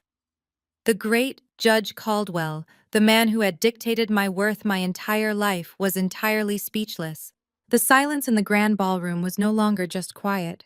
It was a suffocating, electrifying vacuum. Hundreds of the most influential people in Atlanta were holding their collective breath. The whispers that had previously mocked me as a destitute failure were completely extinguished, replaced by a sudden, terrifying realization. The socialites, the politicians, the real estate moguls, they were all looking at the black titanium card in my hand, and then looking at the ash-white faces of my family. Vivian broke the paralysis first. She lunged forward, her diamond necklace swinging wildly as she grabbed the edge of the table. "What is this?" she hissed, her voice a frantic, breathless rasp. "What kind of trick is this, Naya? You do not work for a private equity firm. You process paperwork. You live in a subsidized apartment. You are lying. You stole that card." I looked down at my mother. Her perfectly coiffed hair was practically vibrating with panic. "I own the firm, Mother." I said, my voice carrying a lethal, calm resonance. I built Obsidian Capital 5 years ago. I am the shadow lender you have been terrified of. I am the institution that has been keeping your golden boy afloat while he bled your retirement accounts dry. And no, I do not live in a subsidized apartment. I own the building. I own the entire block. I simply allowed you to believe your lies because it kept you from asking for my money. Vivian stumbled backward as if I had physically struck her. She looked at Richard for confirmation, but my father was still staring at the shattered glass on the table, the reality of his total financial ruin crushing him in real time. That is impossible, Marcus snarled, stepping around the table. His voice was too loud, entirely devoid of its usual smooth political cadence. He was sweating profusely, his custom tuxedo suddenly looking like a cheap costume. He pointed a trembling finger at me. "You are a dropout," Marcus shouted, taking another step closer, his eyes wild and manic. "You failed out of your degree program. You had a mental breakdown. Mom and Dad had to pay your rent just to keep you off the streets. You are a fraud. You hacked into their system. You stole someone else's identity to get that card." The desperation pouring off him was pathetic. He was unraveling right in front of his precious investors. The men in bespoke suits, who had been toasting his brilliance just 10 minutes ago, were now subtly backing away from the dais, putting physical distance between themselves and the imploding Caldwell family. "I did not have a mental breakdown, Marcus," I stated, stepping directly into his path, so he was forced to look down into my eyes. "I dropped out of my degree program because Richard and Vivian drained my college trust fund to pay for your first 3 failed business ventures. They sacrificed my education to cover your incompetence. I spent my 20s working 3 jobs, sleeping on a mattress on the floor, and building an investment portfolio from absolutely nothing. I built an empire while you were busy playing a visionary developer with stolen money." "You shut your mouth!" he yelled, spit flying from his lips. The string quartet in the corner abruptly stopped playing, the cellist lowering his bow in shock. The entire room was now watching us. "Why should I asked, my voice rising, filling the cavernous space with absolute clarity. "Should I stay quiet about the $5 million you owe my firm? Should I stay quiet about the fraudulent bridge loan you tried to force me to sign today? Or should I tell your lovely investors here about the $2 million you embezzled from the Grace Fellowship Church Charity Fund to cover your tracks?" A collective gasp ripped through the ballroom. The regional church directors, seated near the front row, stood up from their chairs in sheer horror. Vivian let out a strangled, high-pitched wail and covered her face with her hands. "I have the ledgers, Marcus." I continued, mercilessly driving the final nail into his coffin. "I have the forged bank statements. I have the video confession from your lovely wife Chloe detailing exactly how you and Richard orchestrated the entire federal crime. It has already been transmitted to the FBI and the IRS. Your legacy is dead. Your company is dead. You are going to prison, and I am going to buy this estate at auction for pennies on the dollar." Marcus lost his mind. The carefully constructed facade of the brilliant, charming heir apparent completely disintegrated, leaving only a violent, cornered animal. His eyes bulged bloodshot and filled with a murderous rage. He realized in that exact second that he had zero leverage, zero power, and zero escape. The sister he had mocked, belittled, and threatened to destroy had just publicly executed him. He lunged at me. "You are nothing but worthless scum. You are garbage." He roared, his voice cracking into a guttural scream that echoed off the vaulted ceilings. "You do not belong here. You have never belonged here." He pulled his right arm back and swung with his entire body weight. The heavy, open-palmed strike connected solidly with the side of my face. The sheer force of the blow snapped my head to the side, sending a blinding flash of white light across my vision. The impact threw me entirely off balance. My high heels slipped on the polished marble step of the dais, and I crashed hard onto the ballroom floor. I hit the ground with a sickening thud, the breath knocked entirely out of my lungs. The beautiful emerald silk of my gown tangled around my legs. A sharp, stinging pain radiated across my cheekbone, and the metallic taste of blood instantly filled my mouth, where my teeth had cut into the inside of my cheek. A chaotic chorus of screams and panicked shouts erupted from the crowd. Chairs scraped violently against the floor as guests scrambled backward. Marcus stood over me, his chest heaving, his fists clenched at his sides. He looked down at me with absolute, unrestrained hatred. He was breathing heavily, his face twisted into an ugly sneer. "You are a parasite," he spat, pointing down at me as I lay on the cold floor. "You are a bitter, jealous outcast trying to ruin your own family because you could never measure up. I will destroy you for this. I will make sure you rot." I pushed myself up onto my elbows, my head spinning slightly. I touched my cheek, my fingers coming away stained with bright red blood. I did not cry. I did not cower. I looked up at him from the floor, tasting the blood in my mouth, and smiled. It was a cold, terrifying smile. He had just assaulted me in front of 300 witnesses. He had just sealed his own fate. The screaming in the room suddenly died. It was not a gradual fading of noise, but an instantaneous, shocking silence that swept over the crowd like a heavy wave. The panicked murmurs vanished. The guests who had been rushing forward to intervene froze dead in their tracks. Every single person in the grand ballroom turned their heads toward the back of the room. The massive gilded double doors at the main entrance had just swung open. The heavy brass handles hit the walls with a loud, definitive crash that echoed through the silent space. Governor Sterling stepped across the threshold. He was dressed in a sharp tuxedo, a frozen smile of political greeting dying instantly on his lips as he took in the scene. He was flanked by 4 massive state troopers, their hands instinctively moving toward their utility belts.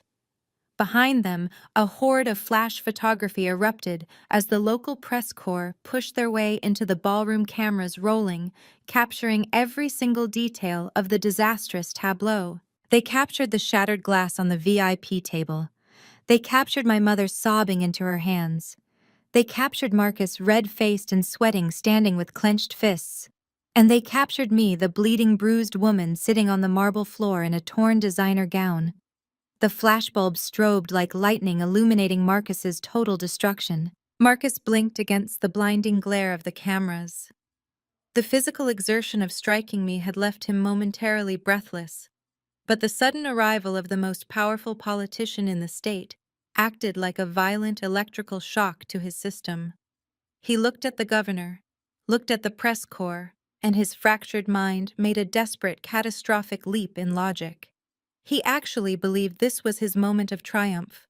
He believed the governor had brought the media to the St. Regis to publicly announce the $30 million state grant and crown Caldwell Development as the savior of Atlanta. Marcus smoothed the lapels of his tuxedo with shaking hands. He stepped completely over my legs as I sat on the marble floor, treating me as nothing more than an obstacle in his path. He plastered on his signature charismatic smile, a terrifyingly rapid shift from the violent abuser he had been just seconds prior. He rushed down the steps of the VIP dais, his arms open wide, practically sprinting toward the entrance. "Governor Sterling."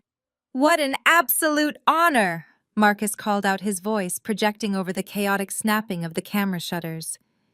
He pushed past a few stunned socialites and extended his right hand, the same hand he had just used to strike me. "We have been expecting you, sir. I am Marcus Caldwell, CEO of Caldwell Development. I cannot tell you how thrilled I am that you brought the press to finalize the Urban Renewal Grant tonight. This partnership is going to change the entire landscape of this city." Governor Sterling did not smile. He did not slow his pace, and he absolutely did not reach out to take my brother's extended hand. The governor stopped walking, allowing the heavy wall of armed state troopers to form a protective perimeter around him. He looked at Marcus's outstretched hand, and then slowly raised his eyes to meet my brother's frantic, sweating face. The expression on the governor's face was not merely dismissive. It was a look of profound, unadulterated disgust, the kind of look one might reserve for a piece of rotting garbage stuck to the bottom of an expensive shoe. Marcus stood there, his hands suspended in the empty air. The cameras captured the exact microsecond his manufactured confidence began to crack. The flashbulbs highlighted the stark terror bleeding back into his eyes as the horrible reality of the silence settled over the room. "Move out of my way, Mr. Caldwell," the governor said. His voice was quiet, icy, and carried the crushing weight of absolute authority. Without waiting for a response, the governor stepped entirely around my brother. He left Marcus standing alone in the middle of the ballroom floor, his hand still foolishly extended toward nothing, while the press corps relentlessly photographed his public humiliation. Governor Sterling walked straight past the whispering crowd, straight past the frozen politicians at the front tables, and marched directly toward the VYP dais. He did not look at Richard. He did not look at Vivian. He walked straight to where I was sitting on the cold marble floor.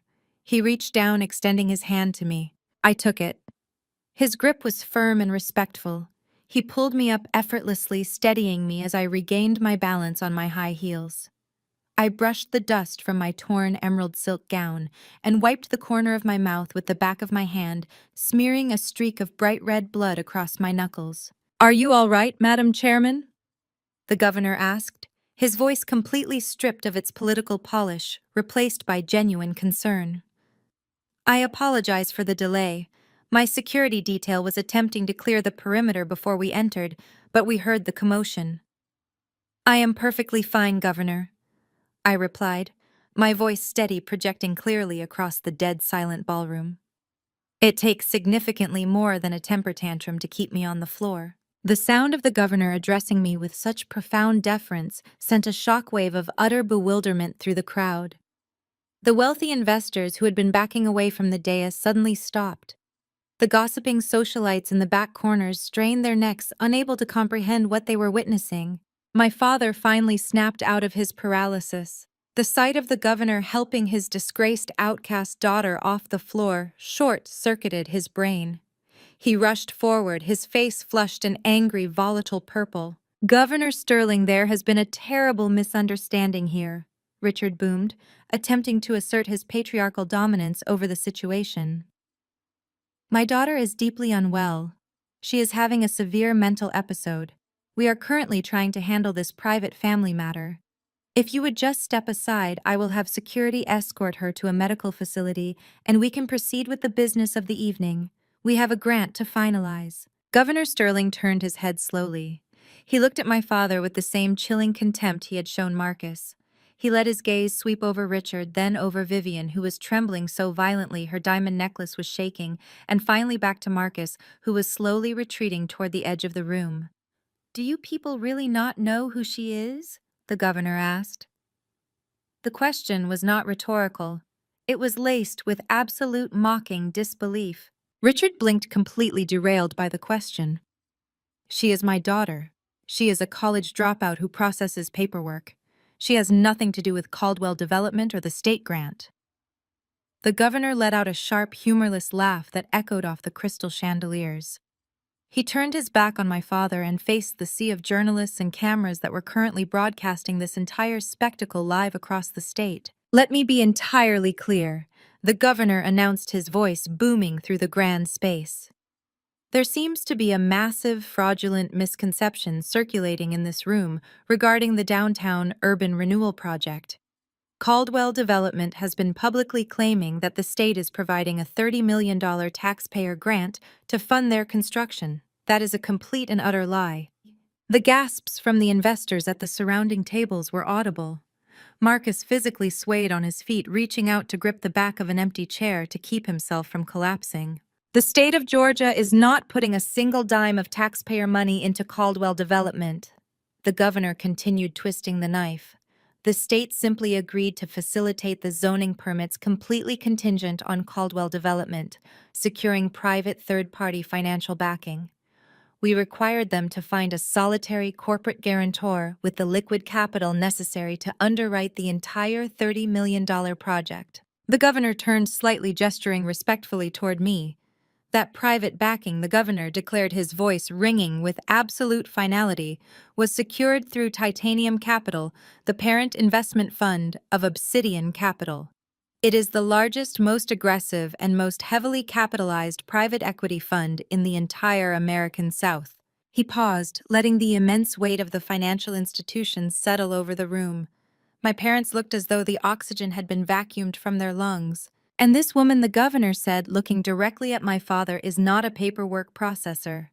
Nia Caldwell is the founder, the chief executive officer, and the sole managing partner of Titanium Capital. She personally controls every single cent of the funding for the Urban Renewal Project. She is the solitary signature on the contracts. She is the only reason Caldwell Development has not already been liquidated by the federal government. The silence that followed was apocalyptic. It was the sound of a 40-year dynasty instantly turning to dust. Richard Caldwell staggered backward, his knees giving out. He fell heavily into his leather chair at the head table, staring at me with eyes completely devoid of comprehension.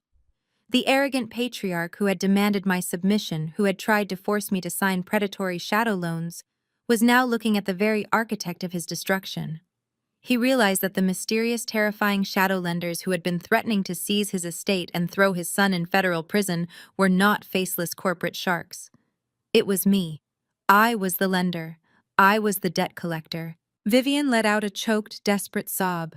She looked at the torn, bloody silk of my dress, the dress she had criticized, and realized she was staring at a billionaire who owned the very ground she was standing on. Marcus was entirely broken.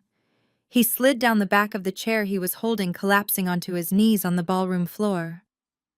He wept openly, loudly, his hands covering his face as the flashbulbs illuminated his total, unmitigated ruin. The investors he had been courting just moments ago were already dialing their lawyers, desperate to sever all ties with Caldwell Development before the federal indictments dropped tomorrow morning. I stood on the dais, bleeding but victorious, looking down at the wreckage of the family that had tried to bury me. I had not just survived their cruelty. I had bought it, packaged it, and sold it back to them at a price they could never afford to pay. The blinding, relentless bursts of white light from the press cameras seemed to act as a defibrillator on Marcus's shattered psyche. For 10 agonizing seconds, he remained slumped on the cold marble floor, completely paralyzed by the catastrophic weight of the governor's announcement. Then a highly disturbing sound erupted from the back of his throat. It started as a low, wet gasp and quickly morphed into a loud, frantic laugh. The sound was entirely devoid of humor. It was the hysterical, fractured noise of a man whose mind was actively snapping in two. Marcus pushed himself up onto his feet, his knees visibly shaking, and aggressively wiped the sweat from his forehead. He forced his facial muscles into a wide, grotesque parody of his signature corporate smile. He turned toward the wall of journalists, holding his hands up in a placating gesture. "What an incredible performance!" Marcus shouted, his voice cracking and pitching dangerously high. He clapped his hands together, the sound echoing hollowly across the ballroom. "You really had me going for a second there, Nia. This is magnificent.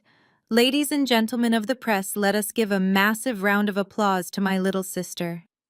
She has always possessed a remarkably dark sense of humor. This is simply an elaborate stunt, a sibling prank to celebrate the signing of the state grant. There is absolutely no private equity buyout. There is no Obsidian Capital. She is a low-level clerk playing a practical joke." The silence that met his desperate declaration was absolute and damning. Not a single person in the massive ballroom laughed. Not a single journalist lowered their camera. The private investors from the head table looked at Marcus with a mixture of profound pity and acute revulsion.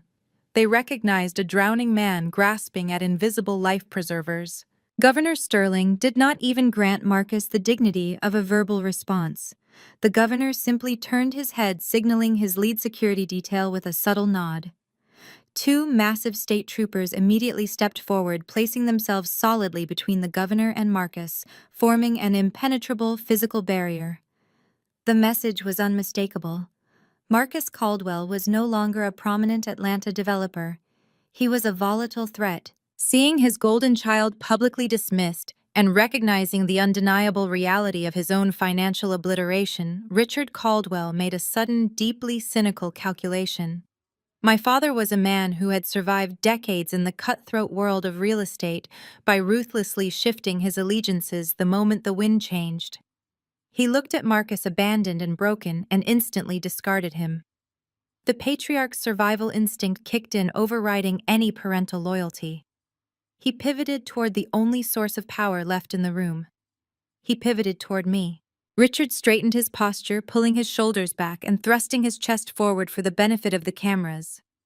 He manufactured a look of deep, overwhelming paternal pride, a completely fabricated emotion that made my stomach churn. He stepped onto the dais, moving purposefully toward me. "That is quite enough, Marcus," Richard barked, using his authoritative courtroom voice to publicly silence his son. "You are embarrassing yourself." My father turned to face the media, spreading his arms wide in a gesture of benevolent triumph. He looked directly at the flashing lenses. "What you are witnessing tonight is the culmination of decades of careful Caldwell family planning," Richard announced, his voice booming with practiced resonance. "My daughter Nia has always been a fiercely independent spirit. We kept her involvement with Titanium Capital strictly confidential to protect the integrity of the firm. But make no mistake, her brilliant success is the direct result of her elite family upbringing. She possesses the Caldwell business acumen, the relentless drive that I personally instilled in her from childhood. We taught her exactly how to conquer this industry. I could not be prouder of the empire she has built under my guidance." He stepped close to me, reaching out with both hands, intending to grab my shoulders and pull me into an embrace for the front-page photographs. He wanted the world to see the loving father and his wildly successful billionaire daughter. He wanted to claim my victory as his own. He never made contact. The moment his hands moved toward me, I stepped into his space and violently slapped his forearms away. The sound of my hand striking his wrist was sharp and resonant, cutting clearly through the ambient noise of the ballroom. Richard gasped, stumbling backward, genuine shock registering on his face. He looked at his hands, then up at me, his carefully constructed mask of paternal pride slipping to reveal the furious, humiliated man underneath. "Do not ever touch me," I said, my voice low but vibrating with lethal intensity. "You do not get to claim my empire, Richard. You do not get to use my name to salvage your pathetic reputation. You taught me absolutely nothing about business. You taught me how to survive a narcissist. You taught me that family is a liability, that loyalty is a weakness, and that the only way to protect myself was to become more powerful than you could ever possibly comprehend." I turned my back on his stunned, ashen face. I left him standing frozen on the edge of the dais and walked purposefully toward the center of the platform. A sleek, transparent acrylic podium stood there, equipped with a high-end microphone system intended for the governor's grand speech. I stepped behind the podium and gripped the edges. I leaned forward, tapping the microphone once. The sharp, amplified thump echoed from dozens of speakers mounted around the massive ballroom. Every conversation, every whisper, every rustle of fabric instantly ceased. 300 pairs of eyes were locked entirely on me. "My name is Nia Caldwell," I began, my voice amplified, steady, and commanding. "I am the founder and CEO of Titanium Capital. For the last 10 years, the people sitting at this VIP table have told you a very specific story. They told you I was a mentally unstable college dropout. They told you I was a financial parasite draining their resources. They used my fabricated failures to elevate Marcus, painting him as the noble, hardworking savior of the Caldwell dynasty." I paused, letting my gaze sweep over the silent crowd. I made eye contact with the gossiping socialites, the politicians and the bankers who had spent the evening whispering about my ruined clothes and my cramped seat by the kitchen doors. "They lied to you," I stated flatly. "They drained my educational trust fund to cover Marcus's initial business failures. When I refused to participate in their corporate fraud, they banished me. I built my firm from a studio apartment while they lived in a mansion funded by predatory loans. And tonight Caldwell Development is officially insolvent. Their corporate accounts are frozen. They have zero liquid assets. They are entirely dependent on a $30 million lifeline from my firm." A low murmur ran through the crowd, the undeniable thrill of witnessing a high society execution. "But simple bankruptcy is not the reason I brought you all here tonight," I continued, my voice cutting through the noise like a scythe. "Incompetence is a tragedy, but it is not a crime. What Marcus Caldwell has done over the last 18 months goes far beyond bad business management." I reached into the hidden pocket of my silk gown and pulled out a small, encrypted flash drive. I held it up for the cameras to see. I turned to the audiovisual technicians stationed at the soundboard in the back corner of the room. I gave them a sharp, definitive nod. The technicians immediately sprang into action. The elegant ambient lighting in the ballroom dimmed drastically. Behind me, spanning the entire back wall of the VIP dais, three massive high-definition projection screens hummed to life. Previously, they had been displaying the gold and navy logo of Caldwell Development. Now the screens flashed blindingly white. I plugged the flash drive into the port on the podium. I pressed a single button on the control panel. The image that appeared on the three massive screens behind me was not a marketing presentation. It was a high-resolution, meticulously scanned copy of a certified bank ledger. The document was highly classified, stamped with the official seals of both the IRS and a major federal banking institution.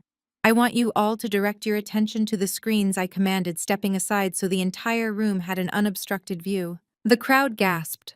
Several people physically recoiled. The regional directors of the Grace Fellowship Church seated in the front row let out cries of absolute horror. Vivian Caldwell screamed. It was a raw, primal sound of total devastation. She collapsed entirely, her knees hitting the marble floor, her hands tearing at her perfectly styled hair. What you are looking at is the master ledger for the Grace Fellowship Church Regional Charity Fund. I announced, my voice echoing relentlessly over Vivian's sobbing. A fund dedicated to building low-income housing and providing disaster relief across the state. A fund overseen by a board of directors that includes my mother and my father. I pressed a button, advancing to the next slide. The screen zoomed in on a specific series of transaction columns, highlighting them in bright, unmistakable yellow. If you look closely at the highlighted transfers dating from March of last year to the present day, you will see a highly systematic, deliberate funneling of cash, I explained, walking the audience through the evidence like a prosecutor delivering a closing argument. You will see exactly $2 million moved out of the church's tax-exempt charity accounts. Those funds were moved through three separate offshore shell companies. I advanced to the final slide. It showed the ultimate destination of the stolen money. It was a direct routing number to a private corporate account. And this final document, I concluded, my voice dropping to a lethal quiet register that forced everyone to strain to hear, proves exactly where that $2 million ended up. It did not go to low-income housing. It did not go to disaster relief. It went directly into the private operating accounts of Caldwell Development. Marcus Caldwell did not just mismanage his company. He orchestrated a massive federal wire fraud scheme. He stole $2 million from a church charity fund to cover his illegal debts, and his parents used their board positions to authorize the transfers. The ballroom exploded. It was total, unmitigated chaos. The press corps surged forward, shouting questions, their cameras firing wildly at the screens, and then at my family. The church directors were yelling for their lawyers. The politicians were frantically backing away from the dais, desperate to avoid being photographed anywhere near my father. Marcus was curled into a fetal position on the floor, weeping hysterically, his hands covering his ears as if he could physically block out the sound of his life ending. Richard stood frozen, his face devoid of blood, staring at the projected bank statements that guaranteed he would spend the rest of his life in a federal penitentiary. I stood at the podium, perfectly still amidst the screaming and the flashing lights. I looked down at the people who had tried to destroy me, the family that had called me a parasite and a failure. Their facade was completely shattered. Their wealth was gone. Their freedom was gone. I had promised to bring them the absolute truth, and the truth had just burned their empire to the ground. The massive projection screens cast a harsh, unforgiving blue light across the St. Regis ballroom. The highlighted yellow columns of the bank ledger burned into the retinas of every prominent figure in Atlanta. For 10 agonizing seconds, the sheer magnitude of the theft paralyzed the crowd. Then the shock fractured into pure explosive outrage. The sophisticated veneer of the black tie gala instantly dissolved into the chaotic acoustics of a tribunal. The regional directors of the Grace Fellowship Church, men and women who had dined at my parents' table and publicly blessed their business ventures, were the first to break the silence. Reverend Thomas, a man who had known our family for 30 years and had personally baptized Marcus, stepped out of the front row. His face was flushed with a terrifying mix of grief and absolute fury. He pointed a trembling hand at the projected routing numbers on the screen behind me, his eyes darting frantically between the undeniable mathematical proof and my father's frozen, bloodless face. $2 million! The Reverend shouted, his voice cracking with betrayal. You sat in our sanctuary, Richard. You prayed with us. You promised that money was going to build shelters for families who had lost absolutely everything in the coastal hurricanes. You took bread from the mouths of the destitute to fund your son's corporate vanity projects. The outrage rippled outward, infecting the politicians and private investors who realized their own reputations were now mortally compromised by simply being in the same room as the Caldwells. Wealthy socialites who had spent the last decade treating Vivian Caldwell like royalty were now openly backing away from the dais, lifting their silk gowns to avoid brushing against the contaminated ground. The murmurs turned into shouting. The shouting turned into a deafening roar of condemnation. Vivian Caldwell did what she had done her entire life when confronted with the ugly, undeniable truth. She violently rejected reality. She snapped out of her paralyzed state on the marble floor. She scrambled to her feet, her breathing erratic and shallow. Her perfectly styled hair was disheveled, and her heavy diamond earrings swung wildly against her neck. She marched to the front of the dais, placing herself between the furious church directors and her disgraced husband. Do not listen to her! Vivian screamed, her voice a shrill, desperate screech that completely shattered her carefully cultivated high society persona. She pointed a manicured finger directly at my face. She is a liar. She has always been a sick, vindictive liar. The crowd fell into a stunned, breathless hush, captivated by the spectacle of the Caldwell matriarch losing her mind on live television. The local press corps aggressively zoomed their lenses in on Vivian's frantic, sweating face. She forged these documents! Vivian continued, her voice growing increasingly hysterical as she paced the edge of the platform. She is a bitter, jealous outcast. She dropped out of college. She failed at everything she ever attempted, and she has spent the last 10 years obsessed with destroying this family because she could never measure up to Marcus. My son is a brilliant developer. My husband is a pillar of this community. This so-called ledger is a complete digital fabrication. She hired someone to hack these screens. It is a pathetic, desperate attempt to steal our legacy. She turned pleadingly to the crowd, extending her hands toward the wealthy women she had played tennis with just yesterday. You all know me. You know Richard. You know we would never touch church funds. She is trying to ruin the most important night of my son's life because she is a miserable, solitary failure. Look at her. She does not even belong in this room. I did not flinch. I did not step away from the acrylic podium. I simply looked down at my mother with clinical freezing detachment. Her defense was so inherently pathetic, so detached from the glaring federal seals projected behind me, that it required no verbal rebuttal. I let her drown in the silence of her former friends. Not a single person in the ballroom stepped forward to defend her. Not a single politician nodded in agreement. They just stared at her with absolute disgust. And then the final fatal crack in the Caldwell family armor splintered wide open. Chloe Caldwell Marcus's pristine, blonde, perfectly curated wife had been standing near the edge of the VIP tables. She was wearing a custom couture gown purchased with the very funds her husband had embezzled. She had stood by Marcus's side for years, perfectly content to spend stolen money, completely willing to look the other way, as long as her credit cards cleared and her social status remained intact. But Chloe was above all things an apex survivalist. She looked at the giant screens displaying the undeniable proof of federal wire fraud. She looked at the armed state troopers flanking Governor Sterling. She looked at the press corps documenting every second of the implosion. Her razor-sharp self-preservation instincts instantly calculated her odds. The Caldwell ship was not just sinking, it had already hit the ocean floor. If she stayed loyal to Marcus, she was going to federal prison as an accessory to fraud.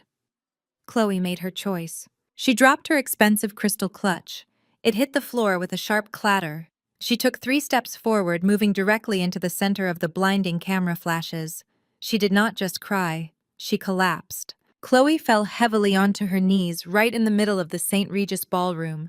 She threw her hands over her face and let out a loud, theatrical, deeply agonizing sob. The sound was so raw, so perfectly pitched for maximum sympathy, that it immediately commanded the attention of the entire room. "It is true," Chloe wailed, pulling her hands away to reveal a face drenched in carefully managed tears. Her voice echoed off the walls, completely drowning out Vivian's frantic denials. "Chloe, what are you doing?" Vivian gasped, her eyes widening in absolute horror.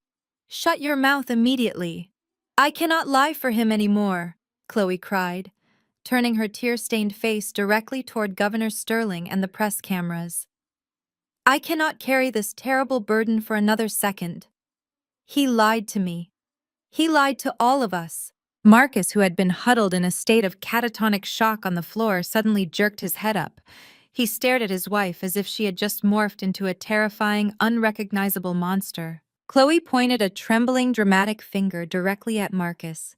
"He told me the church money was a private, completely legal bridge loan. He told me Richard authorized the transfer through the regional board. I saw the bank statements on his desk 3 months ago.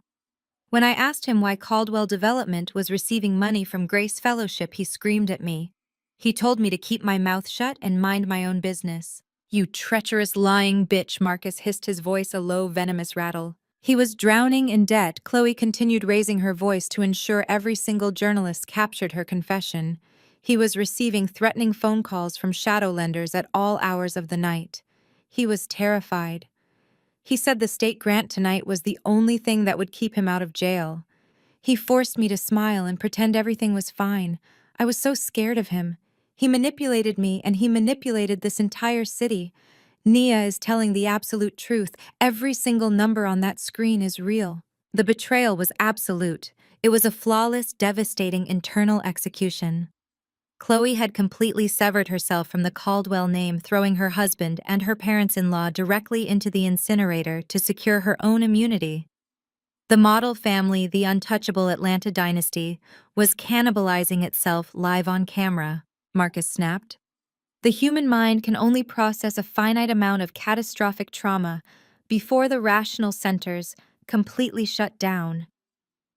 In the span of 10 minutes, Marcus had lost his company, his wealth, his freedom, his reputation, and now his wife had publicly handed him over to the federal government.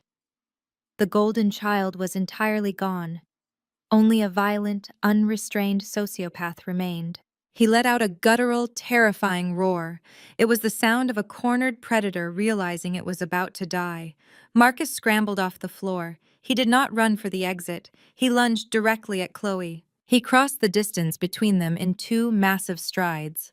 Before anyone could react, before the guests could even scream, Marcus threw himself on top of his kneeling wife. He tackled her backward onto the polished marble floor. His hands, heavy and brutal, clamped directly around Chloe's throat.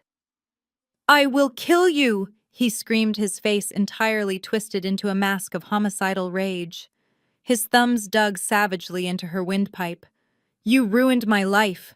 You ruined everything. I am going to kill you." Chloe thrashed wildly beneath him, her hands tearing frantically at his wrists, her face rapidly turning a terrifying shade of crimson as he choked the life out of her. The ballroom erupted into absolute bedlam. Guests screamed in genuine terror, knocking over tables and shattering centerpieces as they scrambled to get away from the violent assault. The governor's security detail did not hesitate for a fraction of a second. The 4 massive state troopers trained for immediate, overwhelming physical intervention swarmed the dais. They hit Marcus like a freight train. 2 troopers grabbed Marcus by the shoulders, violently ripping his hands away from Chloe's throat. A 3rd trooper drove a heavy combat boot directly into the back of Marcus's knee, buckling his leg and forcing him downward. The 4th trooper grabbed the back of Marcus's tailored tuxedo jacket and shoved him face first into the marble floor with bone-jarring force. The sound of Marcus's skull hitting the ground echoed sharply above the screaming crowd. "Do not move a single muscle," a trooper roared, pressing his full body weight into the center of Marcus's back. Marcus thrashed like a wild animal, spitting blood and cursing blindly, trying desperately to buck the heavy officers off his back. But it was entirely useless. A trooper grabbed Marcus's arms, twisting them painfully behind his back. The sharp, heavy metallic click of steel handcuffs, snapping shut around his wrists, echoed through the room, signifying the absolute undeniable end of Marcus Caldwell. Chloe lay gasping and coughing on the floor, surrounded by terrified socialites. Vivian was collapsed against the wall, wailing uncontrollably. Richard stood paralyzed, watching his son being crushed into the floor by law enforcement. I remained standing behind the acrylic podium. I looked down at the chaotic, pathetic ruin of my family. I looked at Marcus, the golden boy, his face smashed against the floor, his hands bound in steel right in the middle of his own black tie gala. The music was dead, the empire was dead, and I had never felt more alive. The heavy brass-studded oak doors of the ballroom slammed shut behind the state troopers, severing Marcus Caldwell from the high society world he had so desperately tried to conquer. The muffled sounds of his frantic, animalistic screaming faded down the long velvet corridor, leaving behind a ballroom vibrating with a highly toxic, paralyzed shock. Richard Caldwell stared at those closed doors for a long, ragged moment. His chest heaved beneath his tailored tuxedo shirt. The man who had spent his entire life controlling every variable, every narrative, and every person in his orbit had just watched his golden child led away in steel handcuffs. The illusion of the perfect Caldwell dynasty had not just cracked, it had been pulverized into dust. Slowly, Richard pivoted on his heel. His face, usually a mask of smug patrician superiority, was flushed a dark, volatile purple. The veins in his neck bulged against his silk bow tie. He turned his fury away from the closed doors and locked his blazing eyes entirely on me. He marched toward the dais, his heavy footsteps echoing sharply in the dead, silent room. "Turn those screens off right this second," Richard bellowed. He used the booming, authoritative boardroom voice that had terrified his employees and his family for decades. He pointed a thick, trembling finger directly at my face. "Turn them off and tell these people this is a lie. Are you trying to destroy the Caldwell name? Are you trying to burn down everything I have built? You insolent, ungrateful wretch. You owe me your life. You owe me everything you are." I did not touch the control panel. The Federal Bank ledger remained projected in blinding white light against the back wall, a digital monument to his monumental failure. I stepped out from behind the clear acrylic podium. My emerald silk gown rustled loudly as I descended the 3 steps of the VIP dais. I moved deliberately, taking my time until I stood on the polished marble floor less than 2 feet away from the towering patriarch of the Caldwell family. For my entire life, Richard had used his physical size to intimidate me. He had stood over me, invading my space, using his towering height to force me to shrink, to apologize, to submit. He tried to do it now. He stepped aggressively into my personal space, leaning his heavy frame over me, attempting to cast a shadow of patriarchal dominance. I did not shrink. I did not step back. I looked him dead in the eyes, holding my ground with absolute freezing stillness. "I owe you my life," I repeated. The words tasted like ash, but my voice remained perfectly level, carrying effortlessly across the silent, watching crowd. "Let us talk about what I owe you, Richard. Let us talk about the exact mathematics of my debt to this family." Richard's jaw worked furiously, but he could not find the words to interrupt the sheer absolute authority radiating from my posture. When I was 18 years old, I received an acceptance letter to the Wharton School of Business. I said, my voice cutting through the heavy air like a scalpel. It was the only thing I had ever worked for. You walked into my bedroom, took the letter from my hands, and tore it in half. You told me business was a man's game. You told me that my college trust fund was being reallocated to cover Marcus's first catastrophic real estate failure. You stole $200,000 from my future to buy your son a second chance he absolutely did not deserve. "That was family money!" Richard hissed, his spit flying in my face. "I made that money. I get to decide where it goes." "You were a naive girl. Marcus was an investment in our legacy." "Marcus was a black hole," I corrected coldly. "But let us continue the accounting. When I was 22, working 3 miserable jobs to pay for night classes, you summoned me to your corporate office. You did not ask how I was surviving. You slammed a stack of loan documents on your desk and demanded I co-sign a high-interest commercial note because Marcus had bankrupted his second company and your personal credit was completely overextended. You told me it was my biological duty as a daughter to absorb his financial ruin. Richard opened his mouth to shout to drown me out with his booming volume, but I stepped closer, forcing him to physically lean back to maintain his balance. When I refused to sign away my life to save his, you told me I was dead to you. I continued, the memories fueling the icy calm in my chest. You changed the locks on my childhood home. You instructed the security guards at your corporate headquarters to treat me as a hostile trespasser. 5 years ago, I drafted the initial architectural and financial proposal for this very downtown urban renewal project. I left it on your desk as a peace offering. You took my blueprints, you erased my name, you slapped Marcus's name on the cover, and you presented it to the city council as his brilliant vision. You stole my intellect to prop up his staggering incompetence. You are insane, Richard shouted, turning frantically toward the surrounding crowd, desperate to recruit allies. He threw his arms out wide, gesturing to the wealthy investors who were actively backing away from him. Do not listen to her. She is a hysterical, bitter woman. She has always been deeply unwell. She is making this up to humiliate us because she could never measure up to her brother. I gave her clothes. I gave her food. Everything she has is because she carries my last name. Not a single person in the ballroom came to his defense. The politicians stared at him with unvarnished disgust. The regional bank directors looked at him as if he were carrying a highly contagious disease. Richard Caldwell was completely, utterly isolated. The realization hit him, and for the first time in his arrogant life, genuine fear flickered in his eyes.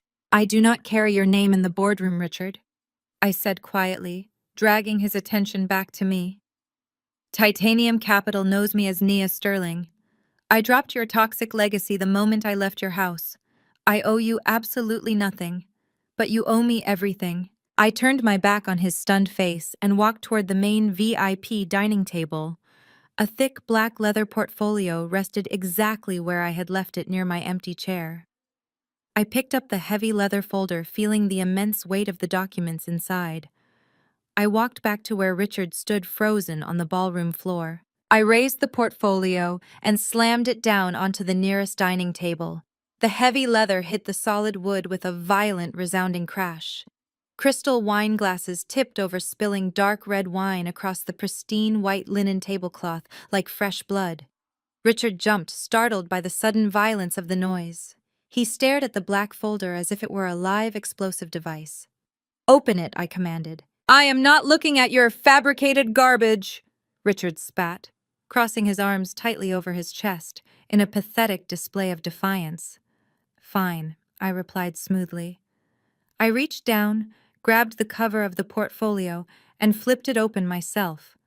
I pulled out a thick stack of aggressively stamped legal documents and spread them out across the stained tablecloth, ensuring the bold red federal seals were clearly visible to everyone nearby. For the last 5 years, you have been secretly leveraging every single personal asset you possess to keep Caldwell Development from drowning, I announced, walking the crowd through the final stage of his execution. When the commercial banks stopped lending to you, you became desperate. You took out a massive predatory secondary mortgage on the Caldwell estate on West Paces Ferry. The house with the marble columns, the heated pool, the manicured gardens where Mother hosts her charity galas. You borrowed $8 million against your own home through the Georgia Regional Bank. Vivian, who had been weeping hysterically on the floor near the podium, suddenly stopped crying. She pulled herself up, clutching the edge of a table for support. Her face was a mask of smeared mascara and absolute terror. Richard, what is she talking about? Vivian shrieked, her voice shaking violently. Tell me she is lying. Tell me you did not mortgage the house. That house has been in my family for 3 generations. Richard did not look at his wife. He could not tear his eyes away from the documents spread across the table. His arrogant posture completely collapsed. His shoulders slumped forward, and the rigid patriarchal spine that had supported his entire identity seemed to instantly dissolve. He recognized the aggressive legal formatting. He recognized his own desperate signatures on the bottom lines. Georgia Regional Bank was quietly and aggressively acquired by Obsidian Capital. Last Tuesday morning, I declared, my voice ringing with total, uncompromising finality. And as the governor so graciously confirmed earlier this evening, I am the sole managing partner and majority shareholder of Obsidian Capital. The silence in the room was absolute. It was the terrifying, breathless quiet of watching a guillotine blade drop. That means Titanium Capital owns the commercial debt that just bankrupted Caldwell Development, I explained, twisting the knife with surgical precision. But Obsidian Capital owns your personal residential debt. I bought your mortgage, Richard. I bought the very roof over your head. I own the marble floors you walk on. I own the dining room table where you used to tell me I was worthless. I own the ground beneath your expensive Italian shoes. Richard swayed on his feet. He reached out to grip the back of a chair to keep himself from falling. He looked at me, his eyes wide and completely hollowed out by the sheer apocalyptic scale of his ruin. The wealthy, powerful tyrant was gone. Only a terrified, bankrupt old man remained. You are currently 30 days delinquent on your latest payment, I said, leaning closer to him so he could hear the absolute promise of destruction in my voice.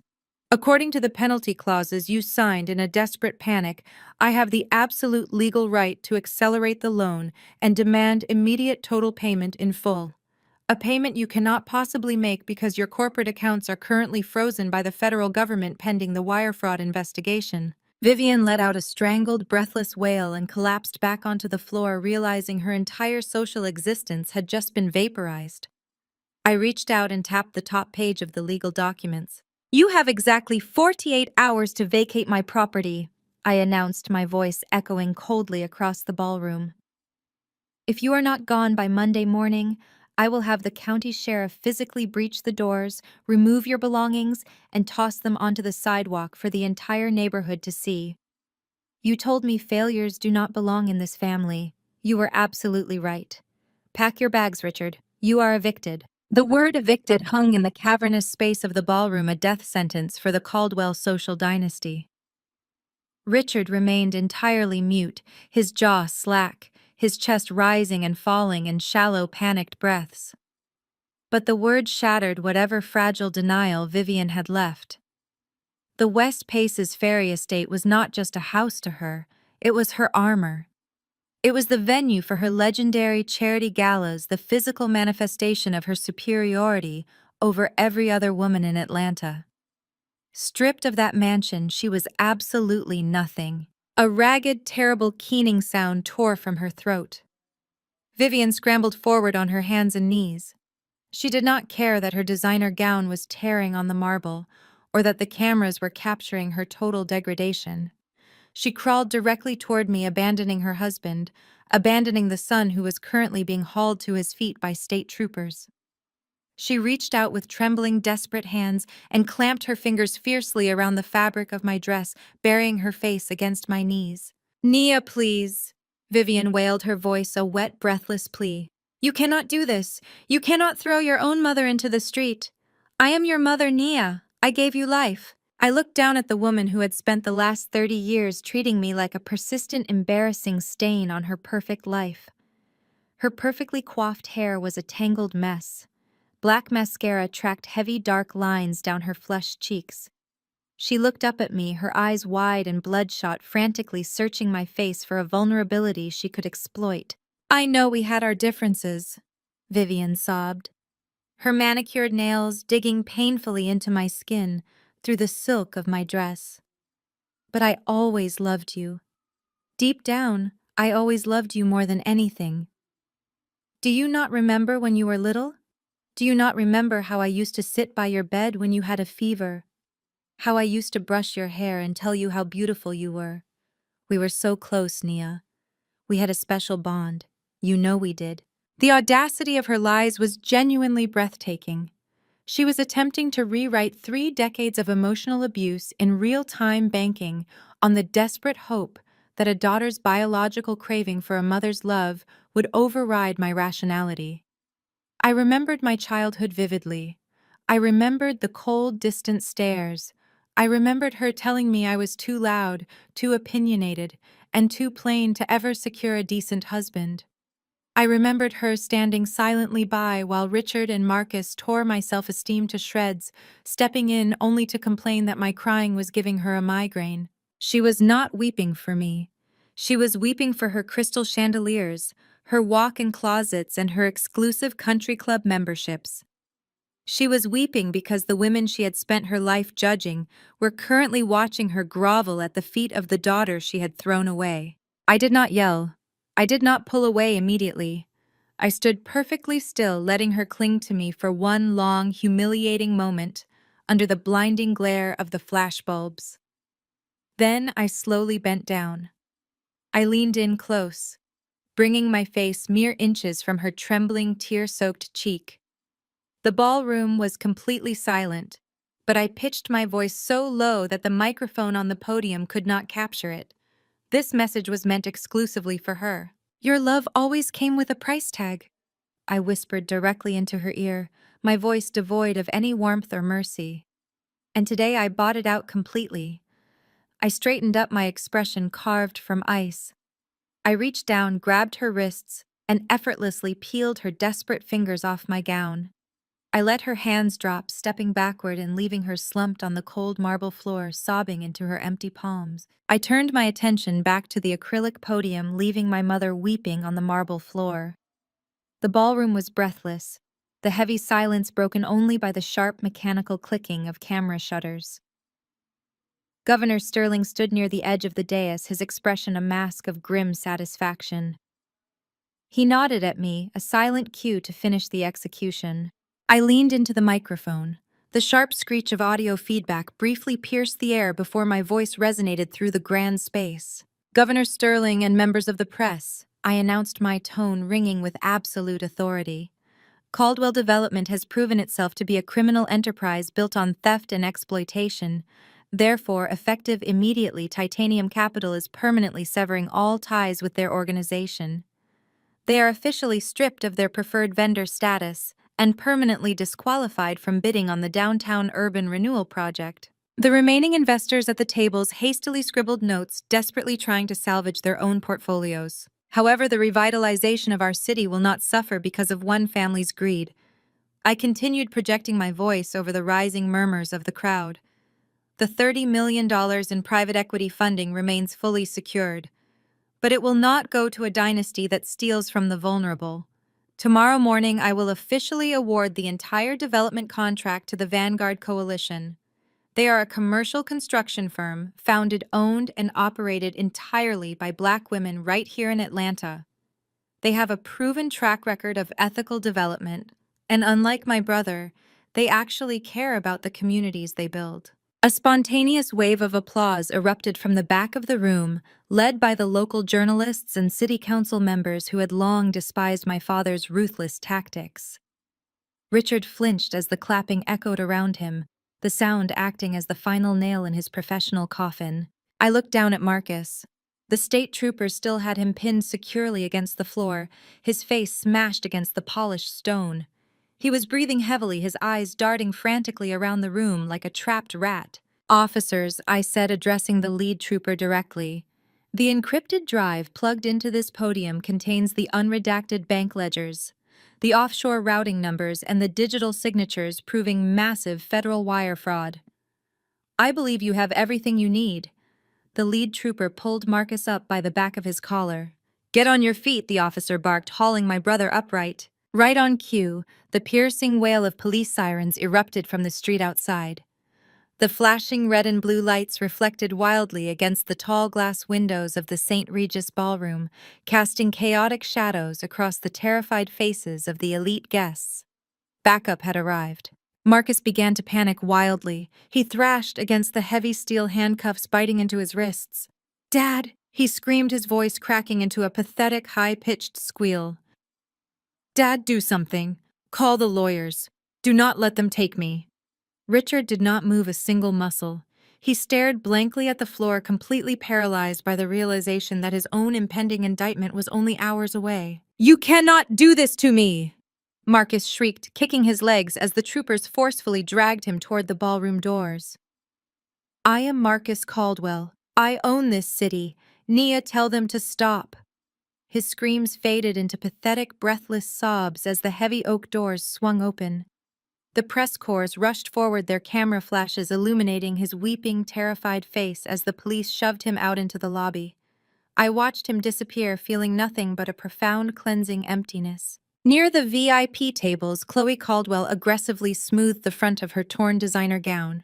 She did not shed a single tear for the husband who had just tried to strangle her.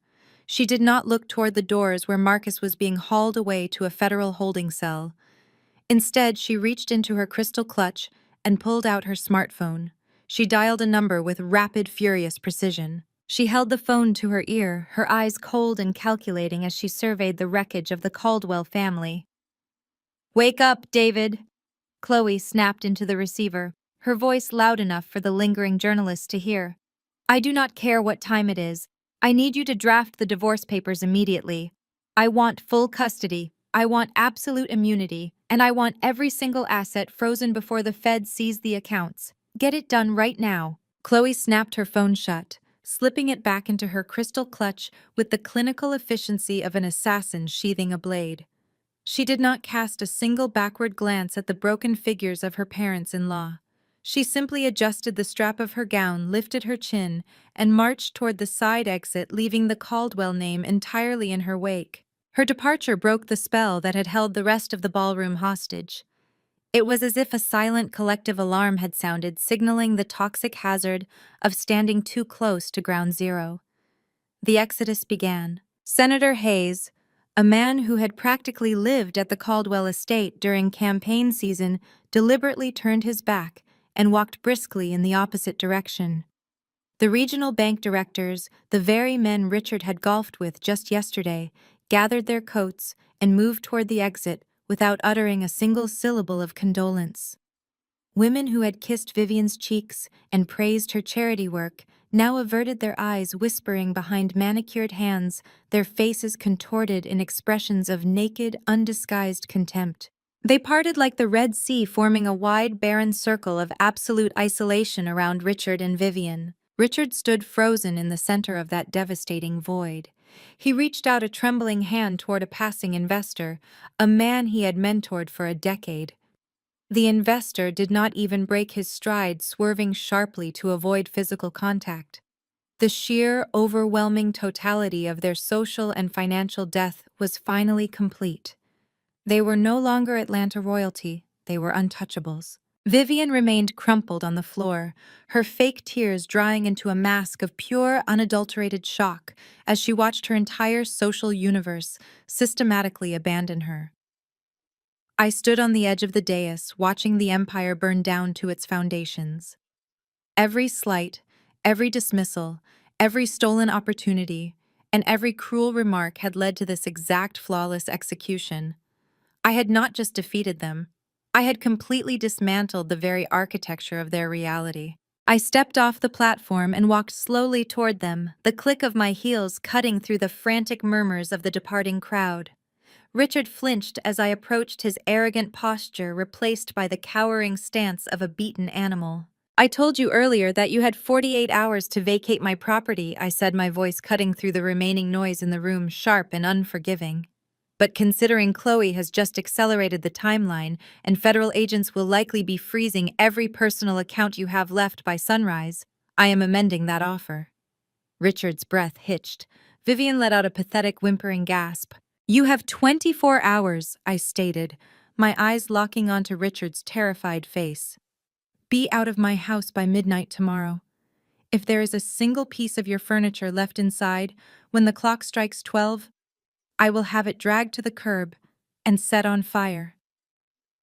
I did not wait for a response. There was nothing left for them to say, and nothing left for me to hear. I turned my back on the ruins of the Caldwell family. I walked down the center aisle of the Grand St. Regis ballroom.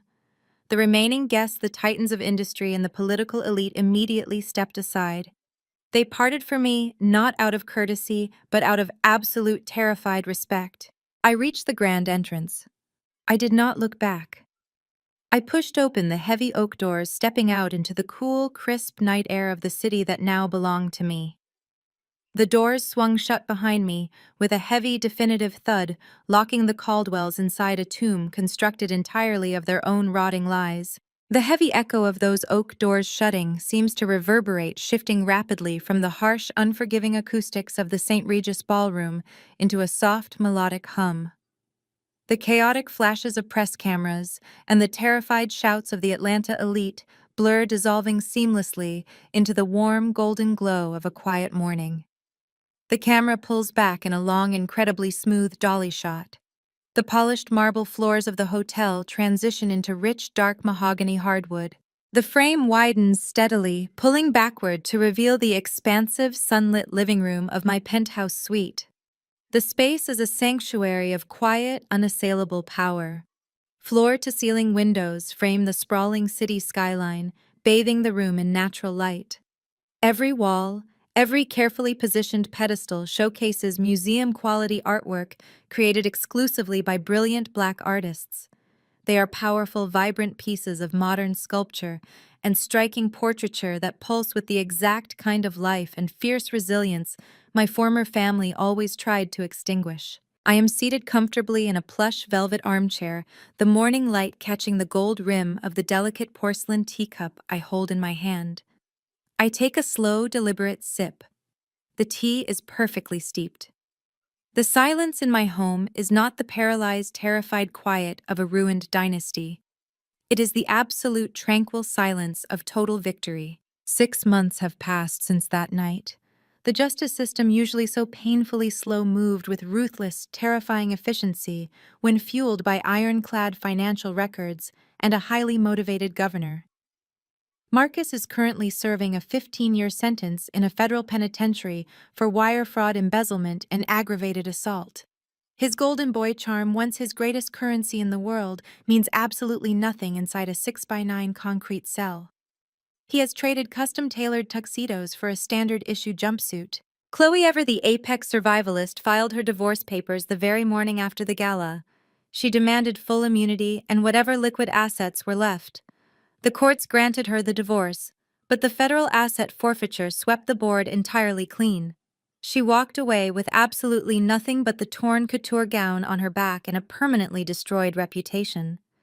The woman who once looked down on the entire city is now forced to live in her sister's cramped, windowless basement. As for Richard and Vivian, they received no mercy. I accelerated the foreclosure on the West Paces Ferry estate exactly as promised. The county sheriff escorted them off the property in broad daylight, and the local media broadcasted every humiliating second. Stripped of their wealth, their company, and their stolen prestige, they were forced to rent a cramped, dilapidated apartment in a neighborhood Richard used to refuse to even drive through. Their former high society friends deleted their numbers overnight. The elite country clubs revoked their lifetime memberships with immediate effect. When Vivian walks down the street, the women she used to play tennis with actively cross to the other side to avoid acknowledging her existence. They are completely invisible now, ghosts haunting the very city they once believed they ruled. I set my teacup down on the polished glass table, the delicate clink breaking the quiet. People often say that blood is thicker than water. They use that phrase as a weapon to demand loyalty from the very people they actively abuse. But blood means absolutely nothing if the people sharing it only exist to drain you dry. True family is not a biological obligation. It is an active, conscious choice. Family is the circle of people you choose, the people who respect your mind, protect your peace, and celebrate your power. I look out over the city stretching for miles below my window, a sprawling kingdom I conquered not by inheriting a crown, but by forging my own sword. I smile, a gentle, deeply genuine expression that finally reaches my eyes. I never belonged in their world, because I was born to own it. The screen slowly fades to black.